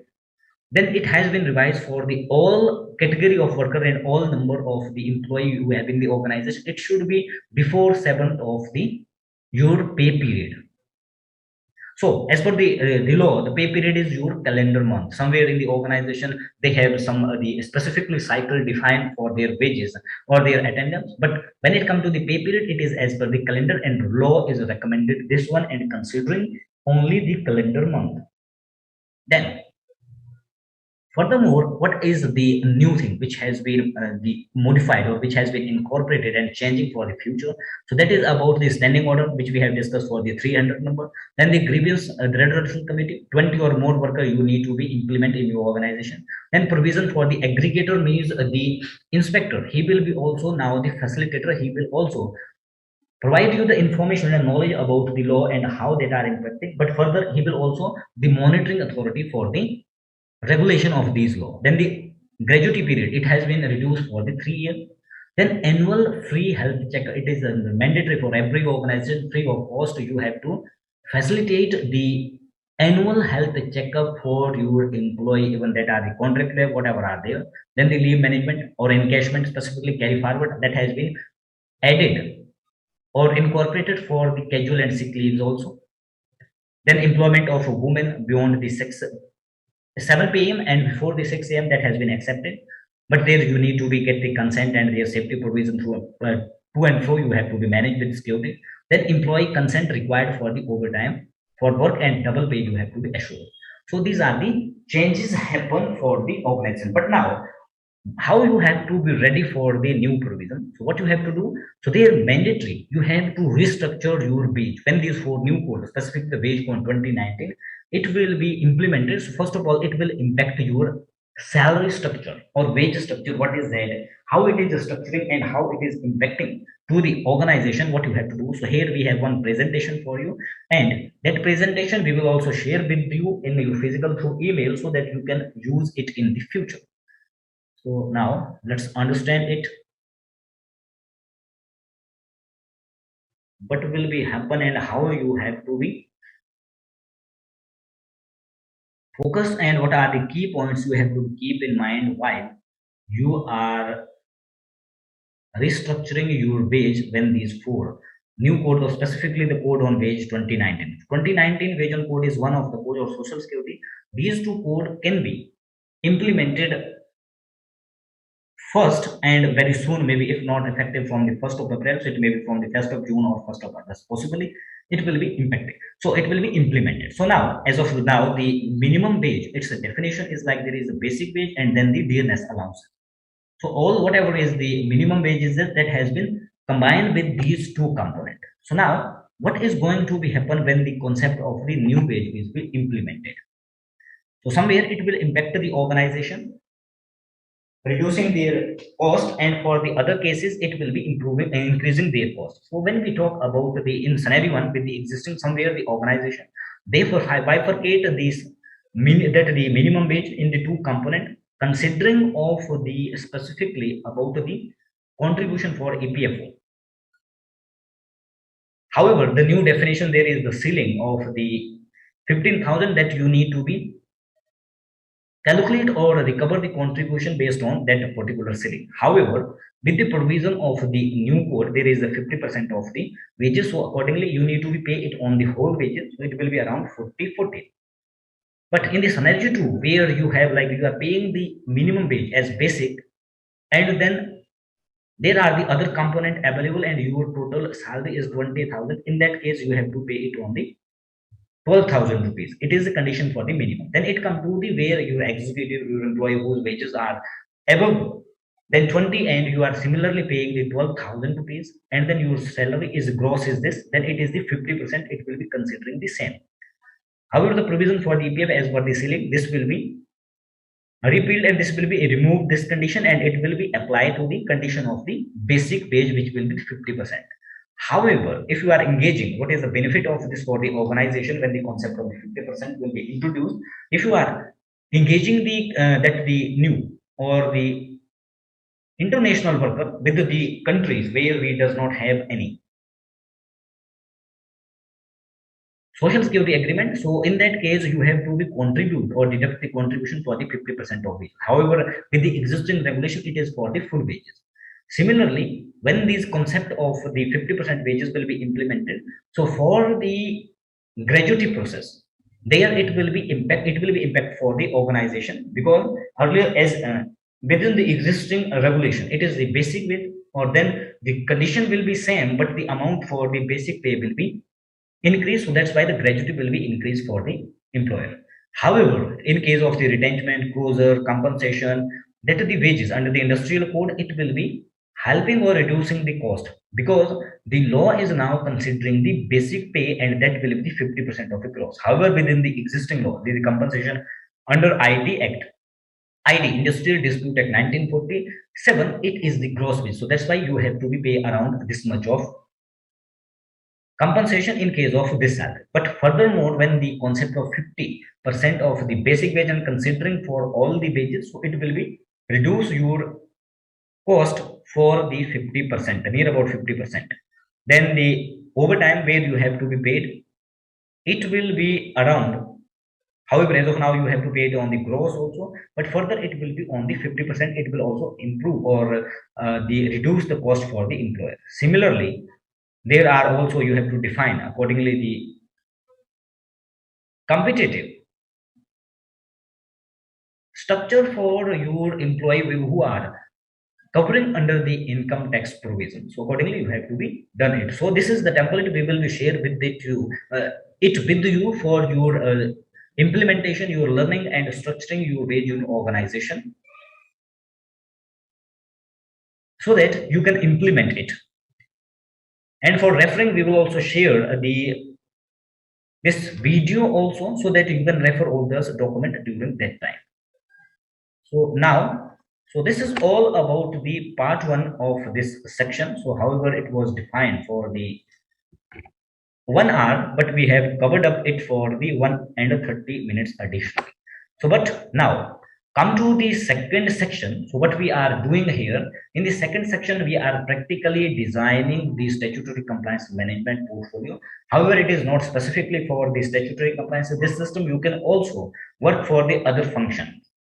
It will be help you to have a systematic approach for getting the things done or your objective done, when we have designed it specifically based on the three pillar, so that we are going to be learn how systematically and how early, how fastest you can implement the compliance provision in your organization. So that we are covering in the section 2, and that will also helping you for your future career strengthen with the new USP, unique selling proposition, where you can brand. So that I'm going to share with you. But here is the 5:33 now, but it is the time for the 10-minute break. So we will be meet back by 5:43 or 5:44. Till then, hey everyone, welcome back in the section 2 of this live session here. So specifically in the session 2 or section 2, we are covering about the practical learning, how you can implement. So there we have prepared some ready to implementable template for you, which I'm going to share with you how you can comply with the regulation. It is not specifically about that the for compliance purpose also, but further for your other perspective of the activities, you can also implement this way, so that you can define or you can manage the perspective of compliances, as well as the your working within the systematic provision. So what is into this section 2 is where we are developing the level of compliance management portfolio for the every managers who are into the specifically the role of managing of the team, as well as the managing of the units. So that we are covering it here. It is for the design, we have designed specifically it based on the three pillar of structure of the compliance management portfolio, where we are discovering about the three layer of structure, which will make you more vigilant about the compliances, what is happening in the future, what you have to do. Then the second pillar is about the three layer of process, how you have to be reach to that compliance level where everything has been fully compliant. That is mandatory and essential for the future. And second, third one, it is the true layer of reporting, how you can report that functioning where you have established this level of compliance portfolio with 100 plus assurance of the every compliance which is managed in your organization. Even though it is about the regulation of the government, it is about the awareness of the employee, it is about the learning, it is about the dealing with the behavior of the people and the manager to people, the subordinate and subordinate to superior. Accordingly, you can manage this system. So here it is for exemplifying specifically for the implementation in the part of the level of compliances. So what is here into the three layer of the structure as well as the three pillar of the model. When we talk about the compliances, so it is regulated by the law because law are defining the minimum objective and perspective for specifically about the providing or facilitating the health, welfare, and safety provision in the organization. This is the primary objective. So then we have discussed about in the first part of the law where we divided in the four category. So there the law which is the regulating the employment or the labor law that are divided in the two category. One is the primary, second one is the secondary.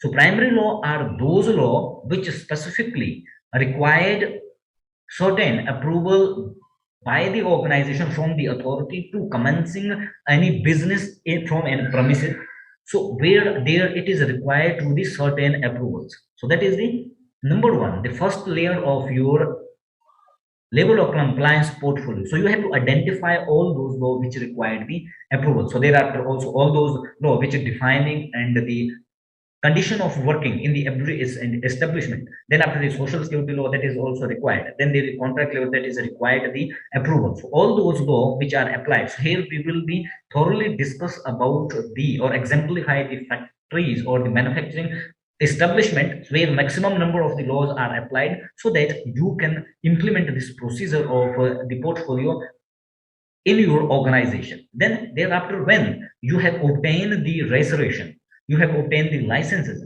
there has been a given certain instructions where you have to comply with the maintaining of the record when you are complying, and there are the additional other law which we have divided in the keep or we have kept that into the that is secondary category which are mandatory but does not require the prior approval. So then you have to maintain the records for every law, even that is a primary law, that is the secondary law, that you are complying the regulation of the law. Then third one is in the layer number third. So that is about the now you have to submit to the authority that you are really complying with the regulations, that it is defined and prescribed under the law. So that is about the periodical return submission to the authorities. This is that is also known as the remittance, but actually that is the status of compliance you have to communicate to the employer. So now it come to that how you can reach to that level, what you have to do. So for that, at the top, when you have to go with the all processes, then at the top, what you should be when you can monitor, you can become more vigilant and foresighted. So you should have something for that. So for that, we have prepared on a master calendar for you, which you have to deploy, you have to implement at your workplace that you can utilize it for monitoring and assuring or becoming more vigilant and foresighted related to the any provision of the regulation which is going to be happen in the particular period of time, in the particular specific point of time that you have to be incorporate in that. So what is it there we have specifically prepared it for you. I'm sharing it with you. We will also share with you for the next level where you can implement it as it is. You have to modify according to your state specific because it is specifically for certain states or as per the regulation of the center. So you have to be change it or modify it according to your state specific. So here I am sharing it with you. So what is it exactly and how it is working for you.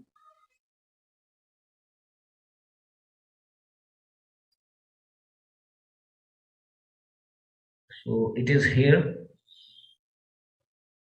So there we are discussing about the three layer of the structure, and based on that, you have to implement one the compliance master checklist. So what is there? So we have divided it into three different layers, which we have discussed in the structure. One is the approval. Second one is your records. This is your records, and third one is your the which is known as the return. So for that, what you have to do, or what we have added it here, so we have covered all that registration, all that approval which you required for an premises or the factory premises. Like there is a factory license, you require consent from the pollution for the non-objection, then the building plan approval, then fire objection you required, then the EPFO and ESIC, then registration under the contract labor, even though the lease you required. So these are the different types of the approval required, which will become into the purview of the function domain of your HR or admin function specifically, so that you have to be incorporate everything there. Then if you are utilizing or you are managing with the different location, so that you have to be incorporate their location, and then the document or the authorization or the approval, what is their validity and what is the process you have done or the activity you have done, so that you have to add here. Then what is your further action which you are going to do, that will make you more vigilant, so that you have to incorporate it here. So as per your state specific, you have to be add up it here, but you have to utilize this format. Then in the second layer, it is required the certain records. So for that, here is the another guideline is there specifically. What is as per the perspective, what are the law which we discuss about the manufacturing sector. So there are around the 29 or 30 number of the law which is applied or which is applied to the factory specifically. So that is the broader perspective of the law which is applied to an industry. So that we have covered. So what is under that? So that what is their due date? However, it is the final, so it should be as per the government. Then the person concerned. When you define a person, it is easy for you to get the thing done, where you have to just have certain checks for that or only one check, but you have to define a person of concern for every activity. Then in what month it is applicable, you have to be add up in that, and accordingly you have to be monitor it, and so that you can become more vigilant and foresighted with this. So this is the 1 3 page, that the A3 page, where you can after fulfilling or updating your data for your specific state, what are the regulation in there, so that after updating you can also print it on the A3 page and display at your desktop. It will assuredly make you more vigilant and foresighted. Vigilant means what you have to do for the next. And then furthermore, it will also assure you that the how foresighted you have to for the year, what you have to do, what you are going to be doing, so that it will be give to you all those information. Then we have also added all those records which required to be maintained as per the existing level of, and then the different types of the display you are required there, and then you have to be incorporate of that. This is the top level of the your visibility, when after every process it will be come to in your front that you have complied with. It is assuring your vigilance and foresight, but there is the accountability and the responsibility that will become when you identify the actual gap. So this format we will share with you as it is, so that you can implement it in the future, or you can implement it at the your workplace. Then it come to the second one. So this was the top one, but how you have to reach to this level, so you have to follow a procedure.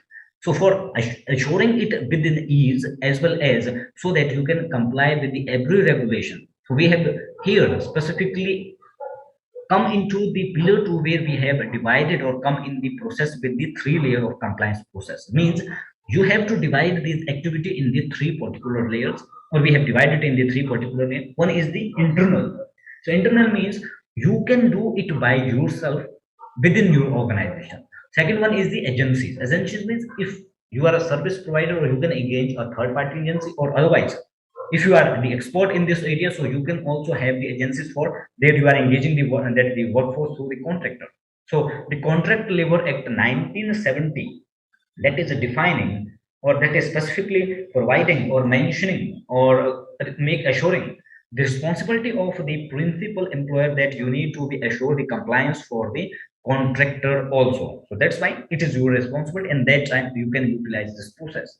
And third is specifically the law where you are regulating the provision of the law, you are abiding that, you are maintaining the records. So that is for specifically, it should be as per the requirement of the authorities who are monitoring that. You cannot do it by yourself. It is for the authorities. Many times we have seen that in the organization, the professionals who are for responsible for assuring of the compliances, they assure these compliances for their management to appeasing them, so they you have everything done all right and every compliance is okay. When there are the government inspection happen, during that time your compliances are zero, and the finally result, you are well aware what happened with the people who are into the HR domain, as well as who is responsible in that domain related to the compliances.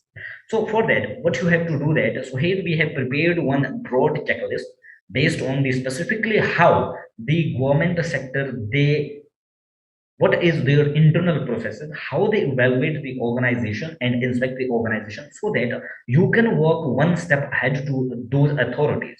So when they come to visit you or inspect your premises or organization, so that time you can also counter to them. So that one too I will also share with you. But before that, what you have to do, how you have to execute this process. So we have here prepared one broad checklist or the master checklist for you, so that you can identify or the inspect your organization based on these provision of the law which is applicable as per the existing law, so that you can identify the gap of the existing compliances, as well as which compliances you require to be fulfilled for the further or future also. So that I'm sharing it with you here.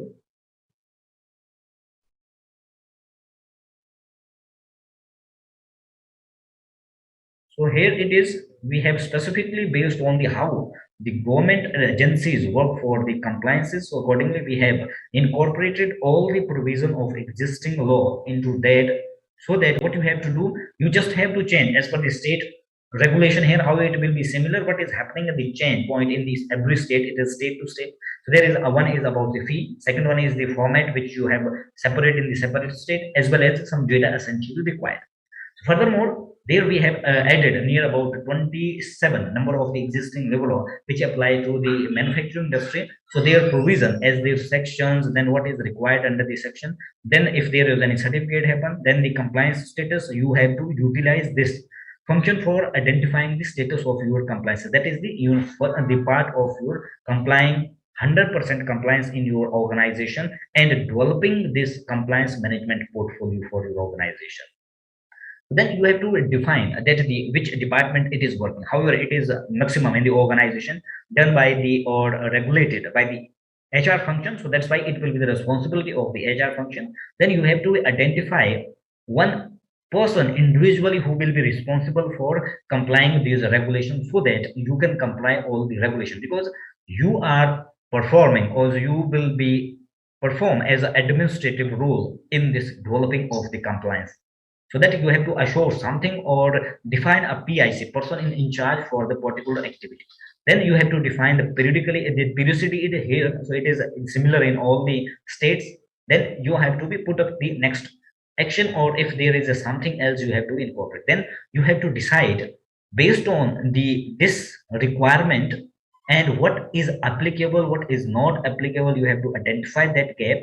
And further here you have to be put that the next action, what you have to do to reach to this first one level where everything is compliant. So this format we are sharing with you, it has around 14 number of pages and covering all the existing labor law.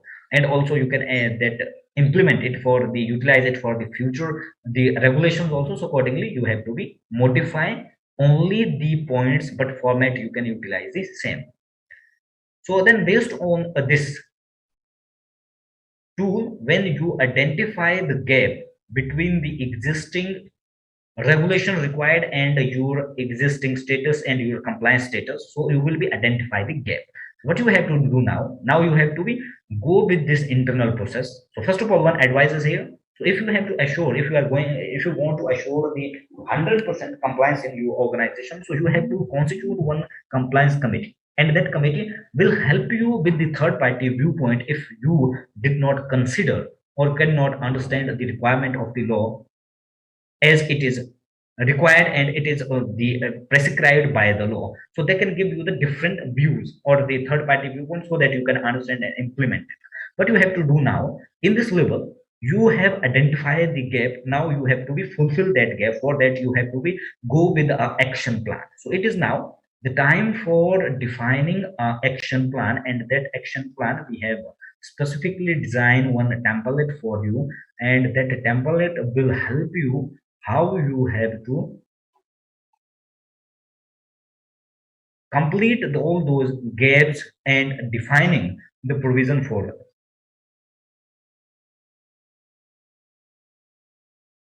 implementation of your provision. So it is here, and it is specifically the planner now.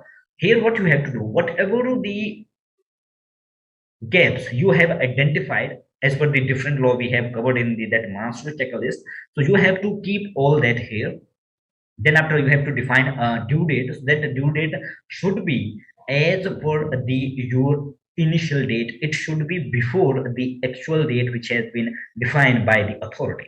Then you have to be planned there whatever you are your activity is, that when you require to be complete, then you have to also give another layer for a date when you actually complete it. It is within the time limit, it is before the time, it is after the time. Accordingly you have to be plan it every activity, then monitor it and define. So here you have to be check out all that we have covered it here accordingly, so that you can monitor it. Will be make it will be assured, or it will also developing the third skill of the specialist about making or assuring or specifically making you accountable to implement the provisions you have learned, and which is your responsibility specifically to comply with the regulation of the applicable level of for your organization. This template will be reached to you as it is, so that you can implement it at your workplace. Then it come to the layer number two. So what is it? The layer number two, it is about the agencies. So here what you have to do, it is for specifically if you are a service provider, so you can utilize it based on, and first you have to identify the gap of your client. So that will be based on this master checklist which I have shared with you. Then based on that you have to go with the next level. So when you identify that additional gap, then you have to be put this platform in here to where you have to go with a plan. So that is your PDC as well as the action plan. So how you have to execute that the activities to bridge that gap which is not compliance. However, this you can also utilize for your agency like contractor, because it is the responsibility of the principal employer that the compliance for the contractor you also need to be get assured. It is the responsibility, and with the supervision of the supervisor, that the principal employer it need to be get done. So now it will become the your responsibility to assure the compliance of the your contractor. So there it come to the layer number two.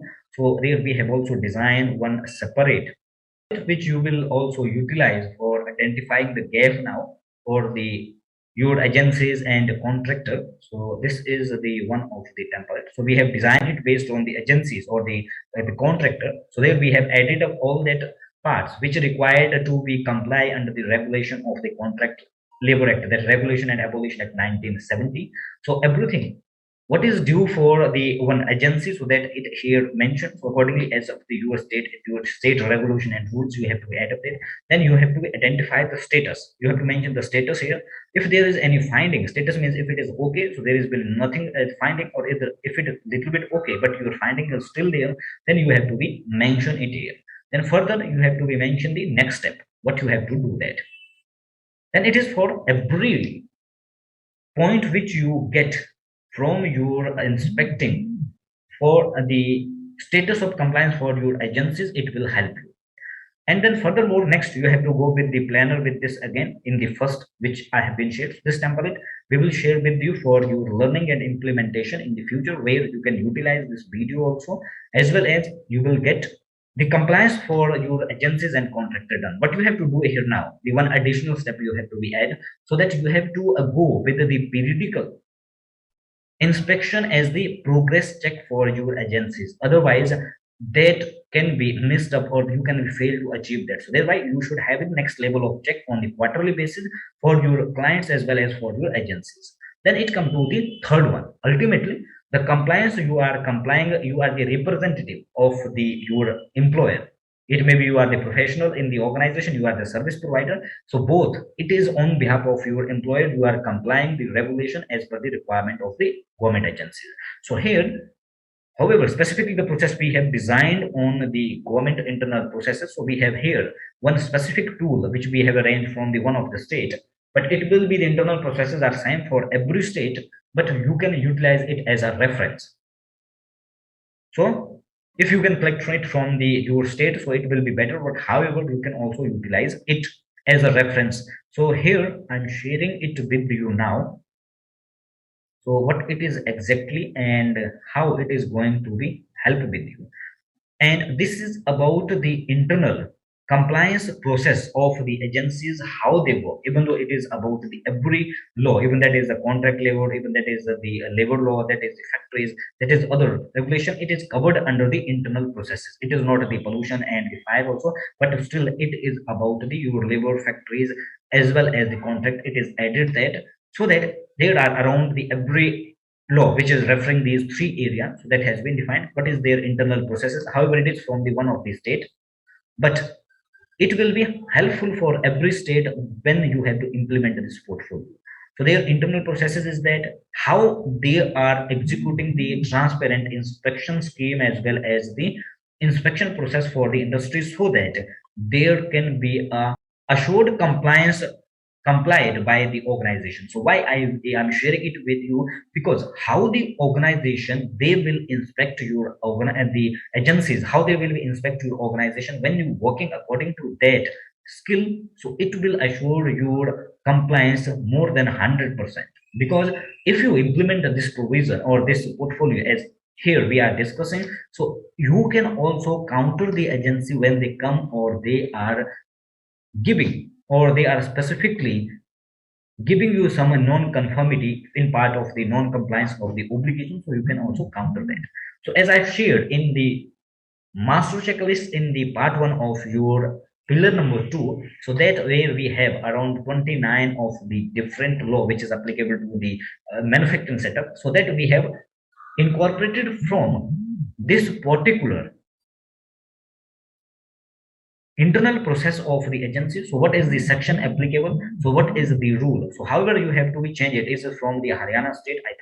But furthermore, for you have to be check up it for your state, so accordingly you have to, but the statement that are similarly in the all states and form that may be a little bit different, so you have to add up it accordingly, but it will be give you the reference further how you have to be implemented. So there are around 100 number of the different perspective which has been defined by the authority where and which based on these particular provision that your organization will be inspected by the authority. So when you implement this provision, so it will help you to comply or assuring your compliance as more than 100% with the guideline of the authorities or the governmental, how they are inspect, how they, what are their internal processes for the executing inspection in the organization. So this is about the this second pillar or the where the three layer of compliance is where you have to go. First of all, you have to identify the gap. When you identify the gap, you have to pick up all those areas which are still not completed or not compliant. So you have to pick up that and then assign, or then you have to design a plan for their execution and completion. So you can go it by yourself or internal. If you are a service provider, you can also utilize the format for the agencies, or that you can go with the template also. Then you will, when you identify the gap, then you go with the planner. Then finally, it should be according to the authority, so that you can counter to them, you can assure 100% compliance.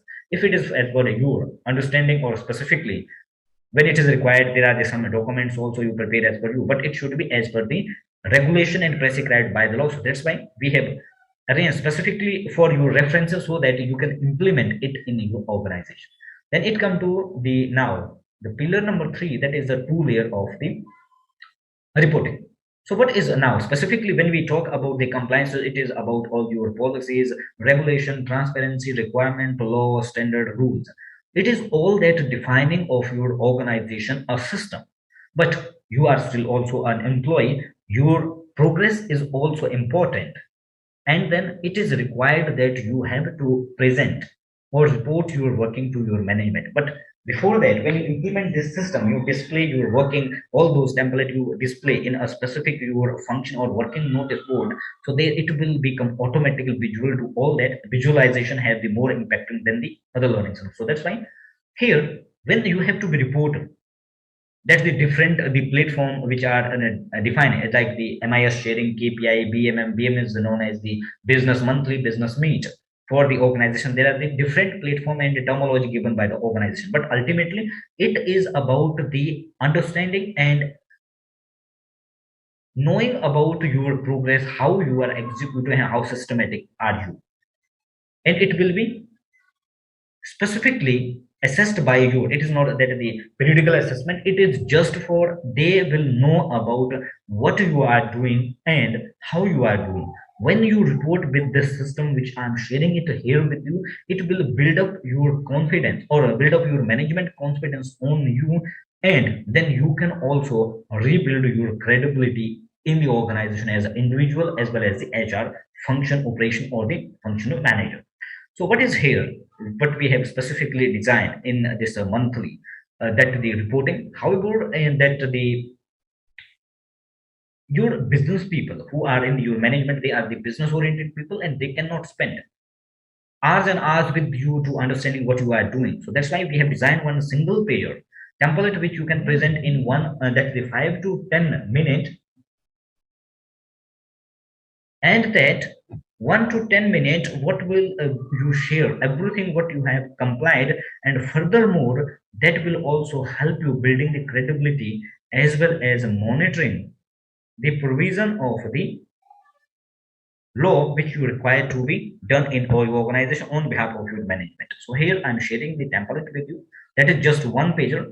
It will be help you not just in your compliance sharing, it will be also help you to in the other domain of your areas in HR function, as well as if you are a service provider, it will also help to with you now. So it is similarly as we have divided in the beginning, we understand the three layer of the structure. So based on that, every sharing, every reporting, you have to done that so that you can understand thoroughly the perspective and nature of the law, and then you can easily implement it. What is this? This is the one pager of your reporting dashboard. So here you have to comply, you have to incorporate everything based on these three structure, and then the as the location, if you are dealing with the different locations, what is the status for that, and then after what is your further actionable and reason for such status, you have to share it with this. It you can come and that complete it within the 5 to 10 minutes, and you can complete all your reporting within the 5 10 minutes. And before that, you have to broadly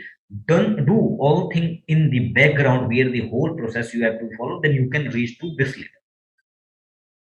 And if your management, they can ask in between the question that how you have done it, what is in the background.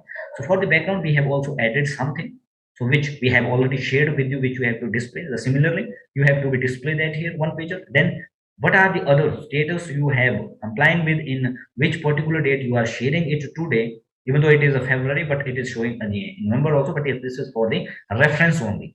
So you have to be modify this format according to your current status, so that it will be represent your functioning and systematic working in your organization, that will be building up your credibility, and it will also build up you as the personal branding, so that you can also ask your progress in the organization. So this template we will also share with you for your implementation and learning, and further you will also get the video recording so that you can also refer both the template as well as the video to when you are in the future getting these documents implementing in your workplace. Then it come to the now this in the second layer. So what is in the second layer, the where the periodically, occasionally, quarterly and biannually you have to require. What we have done, we have here arranged one and the broad dashboard where we have covered every law, what are the compliance perspective required for the professional who are into the labor law compliance. So in that dashboard, we have added everything or every expected law, those law that are applicable for the organization, its provision, its documentation, and its the regulation you require to be comply with your communication, so that you can easily understand these provision and then implement it in your organization. So here in this dashboard there are around 70 to 80 number of the existing labor law, its description and its different perspective we have added, so that you can utilize it further to comply the regulation. So here, like the your every law, there we have defined that the type and nature of the document which is required, then their description which is required, then in which clause number or rule number it is applicable, and what is their schedule and whom it will be submitted, authorities and frequency, what is required, so that we have to edit. So when you require some further references to implement this portfolio, so you can also refer these regulation of the code. However, it may be different from your state, so we have also to check out the different forms number and regulation. However, the requirement of the section will be remain same in the every state, but the language as well as the form number and their description may be vary from state to state. So this template we will also share with you, so that we can or you can implement this labor compliance management portfolio at your workplace. So now it was about your the two layer of reporting, how you have to systematically report your work. But before that, when you require that it should be unbiased, it should be we have found that in the organization, the people who are a professional who are into the compliance management, they assure the compliances for their management and they just share it with them. They have everything done, but at the practically it does not. So that you have to go before this reporting system, you have to go deeply and practically to implement this compliance process. When you implement this, you will definitely get into the final outcome of your compliance management portfolio, which is definitely objective with the assuring 100 process of the your compliance in the organization. And furthermore, you will develop that four qualities of yourself as a professional and specialist in your area domain specifically. So that is the, if in we talk about the labor law, it is the vigilant, if it is the foresighted, it is accountability and the responsibility which are required. So this is all about this section 2. Now it is 6:20. So welcome you in the section 3. In the section 3, we have specifically the question and answer section. So we will be cover up it now. So before that, here I will take your 2 minutes in the section 3. I have something for you to know about the next level. So with this master class, we have also sharing one the next level to where you can that learn about the specialization about your compliance management, which is the future requirement like HRBPs, which are required in the higher standard. So when these four new codes will be implemented, the requirement and the need for the compliance specialist will be increased in the organization. So here we have one the labor law compliance management program, which is defined for the 30 days. So this is one of the program which we have designed basically with the objective to make you more vigilant, more foresighted, more accountable, more responsible for building the credibility for the enhancing your career as a specialist. So it is the way where from a role of a manager, you can be develop yourself as a leader in the function of your HR domain as well as the service providing. So this program does not mean it is about only the self-paced learning. It is the hand-holding and coaching program where we also provide you the monthly support live for about your workplace difficulty as well as the learning difficulty. However, what is in the program? This is the self-paced learning. So where you will be get to know more than 90 number of the recorded video sessions that will be based on the practical learning, where we design the design where we have designed different type of the template based on the existing labor law as well as the four new codes which you require to be implemented, and then you will get the access to those video section lifetime. However, the hand holding session that will be two live handling, that the hand holding session every month, that will be till then the age you want to be attend those live sessions. Then there every document which we have designed, you will get the live custody of that at your desk also. So that will be given to your personal custody. Then this is you will be get finally the certificate, or this program is the dual certification program also. What is that dual certification program? Where you are getting the two different certification, but before that, here you are getting the one posh certification program or the certification with this level of compliance management specialist. So that is also the additional requirement for data generating, where you can expand yourself as the professional in the post activity. So that is also the project based practical learning, where you have to be submit one project based on your learning. Then our team will be evaluate or assess that your project, and based on that you will be given the three category of rating, that is A1, A and B. So based on that you will be give the post practitioner certificate. So that is more than the 10 hours of practical learnings. And then after it will be the two fortnight live doubt clearing separately for the this level of compliance specialist portfolio, covering with the post practitioner also. That will be happen on the 15th and 13th of the every month. And then there will be the live sessions available for the when the people who went through this master program. So they will be get a live orientation session, where we will share with you how you are going to access this program, what is inside learning for you, so that you can easily access that program or our digital academy platform, where every the recording sections are available. That will be lifetime access for you. Those people who are going with this program, so they will be go for the first of the not it is first of March, it is not my it is the first of March 2022. However, those people who will be enrolled for this program the Sunday, they will be go for the Tuesday for the live orientation, and then after they can access the classes. And then every month for the 15th and 13th, they will be having the live doubt clearing related to the learning as well as their workplace difficulties. And also off the line, you have also provided the separate communities, where you can also ask your doubts and clear your doubts, and the implementation guide too.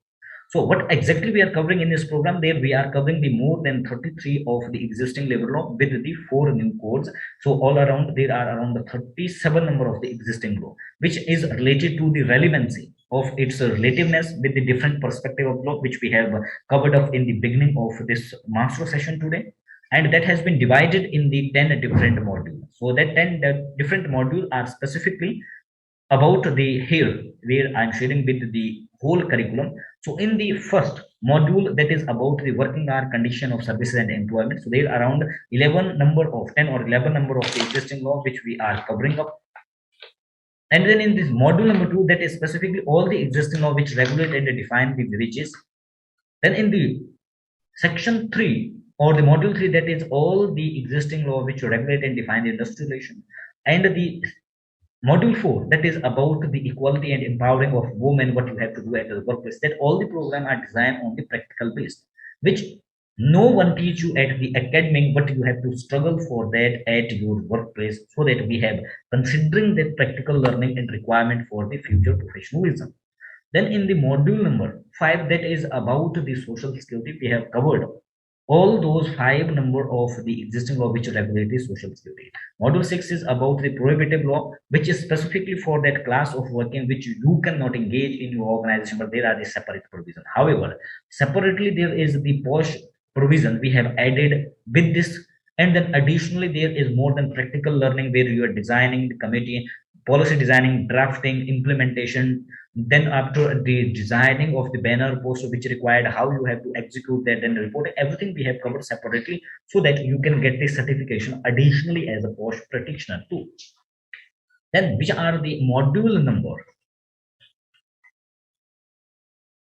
7, we are covering up the employment and training. 8 is company, and 9 is the environment, and 10th number of the module is about the 4 new codes which we are covering.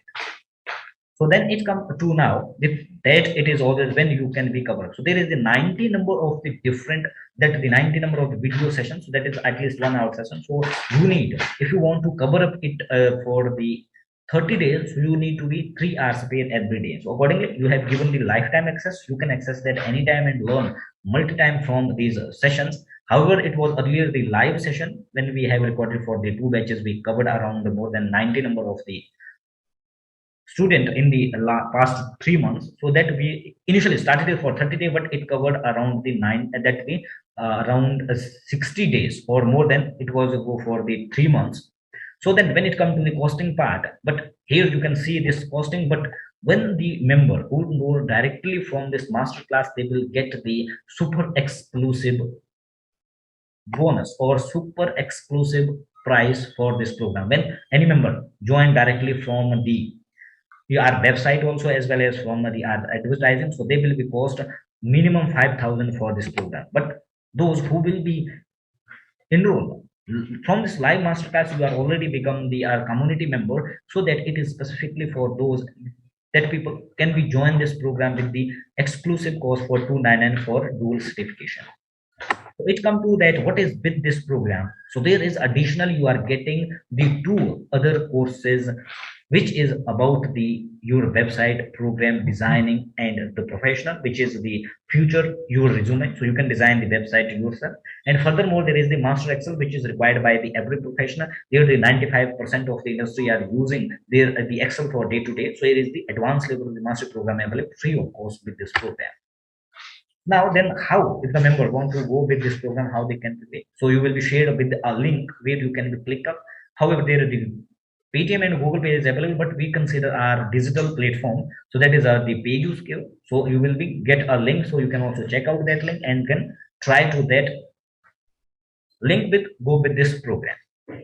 So ultimately, what you have learned about this program, so here you have learned about the perspective of the expecting the existing labor law, then furthermore about the another new labor laws and how that are going to be implemented. So before that, covering all your questions here, I'm sharing with you the pay you link, so that you can also check out it here. So what is inside the link? So it is in your chat box. You can check it here. So I have been share it with you. If any member want to go further with this program of the second level, so you can go with this here. But now let's come up with the questions for this session today. And one important thing, so this is a certificate program. You will get the certificate, and for there is one additional requirement. You have to share your name, what you want to mark on your certificate. So accordingly your certificate will be issued on the Wednesday. So every Wednesday for the Sunday program, we release the certificate on Wednesday. So your when certificate will be reached to you through email Wednesday. Even that may be possible for the late evening also, but definitely it will be reached to you on Wednesday. So what we have learned here in the second portion, how you have to be build up that develop the statutory compliance management portfolios, that we have specifically learned about the three-layer structure and then the three-layer process and two-layer or reporting. When you implementing this portfolio, it will help you not just to complying with the regulation of the labor law, it will help you also systematically develop an approach of systematic working in your other demand and domains of the working. So now it's time for your question. Whatever the question you have, so you can ask it in the chat box, or otherwise you can unmute yourself. So I will cover up all those questions for next. How much time that will be take? 20 minutes, 30 minutes. So we can cover up all those. And also, how you found this session and what is your learning? Must share it on your that the community, at least one paragraph of feedback, so that if required, if you feel that there something was lacking, we require to be upgrade it or we require to be improved, so that you can also share that. So if you have any question related to the session, so you just ask it in the chat box, or otherwise you can unmute yourself.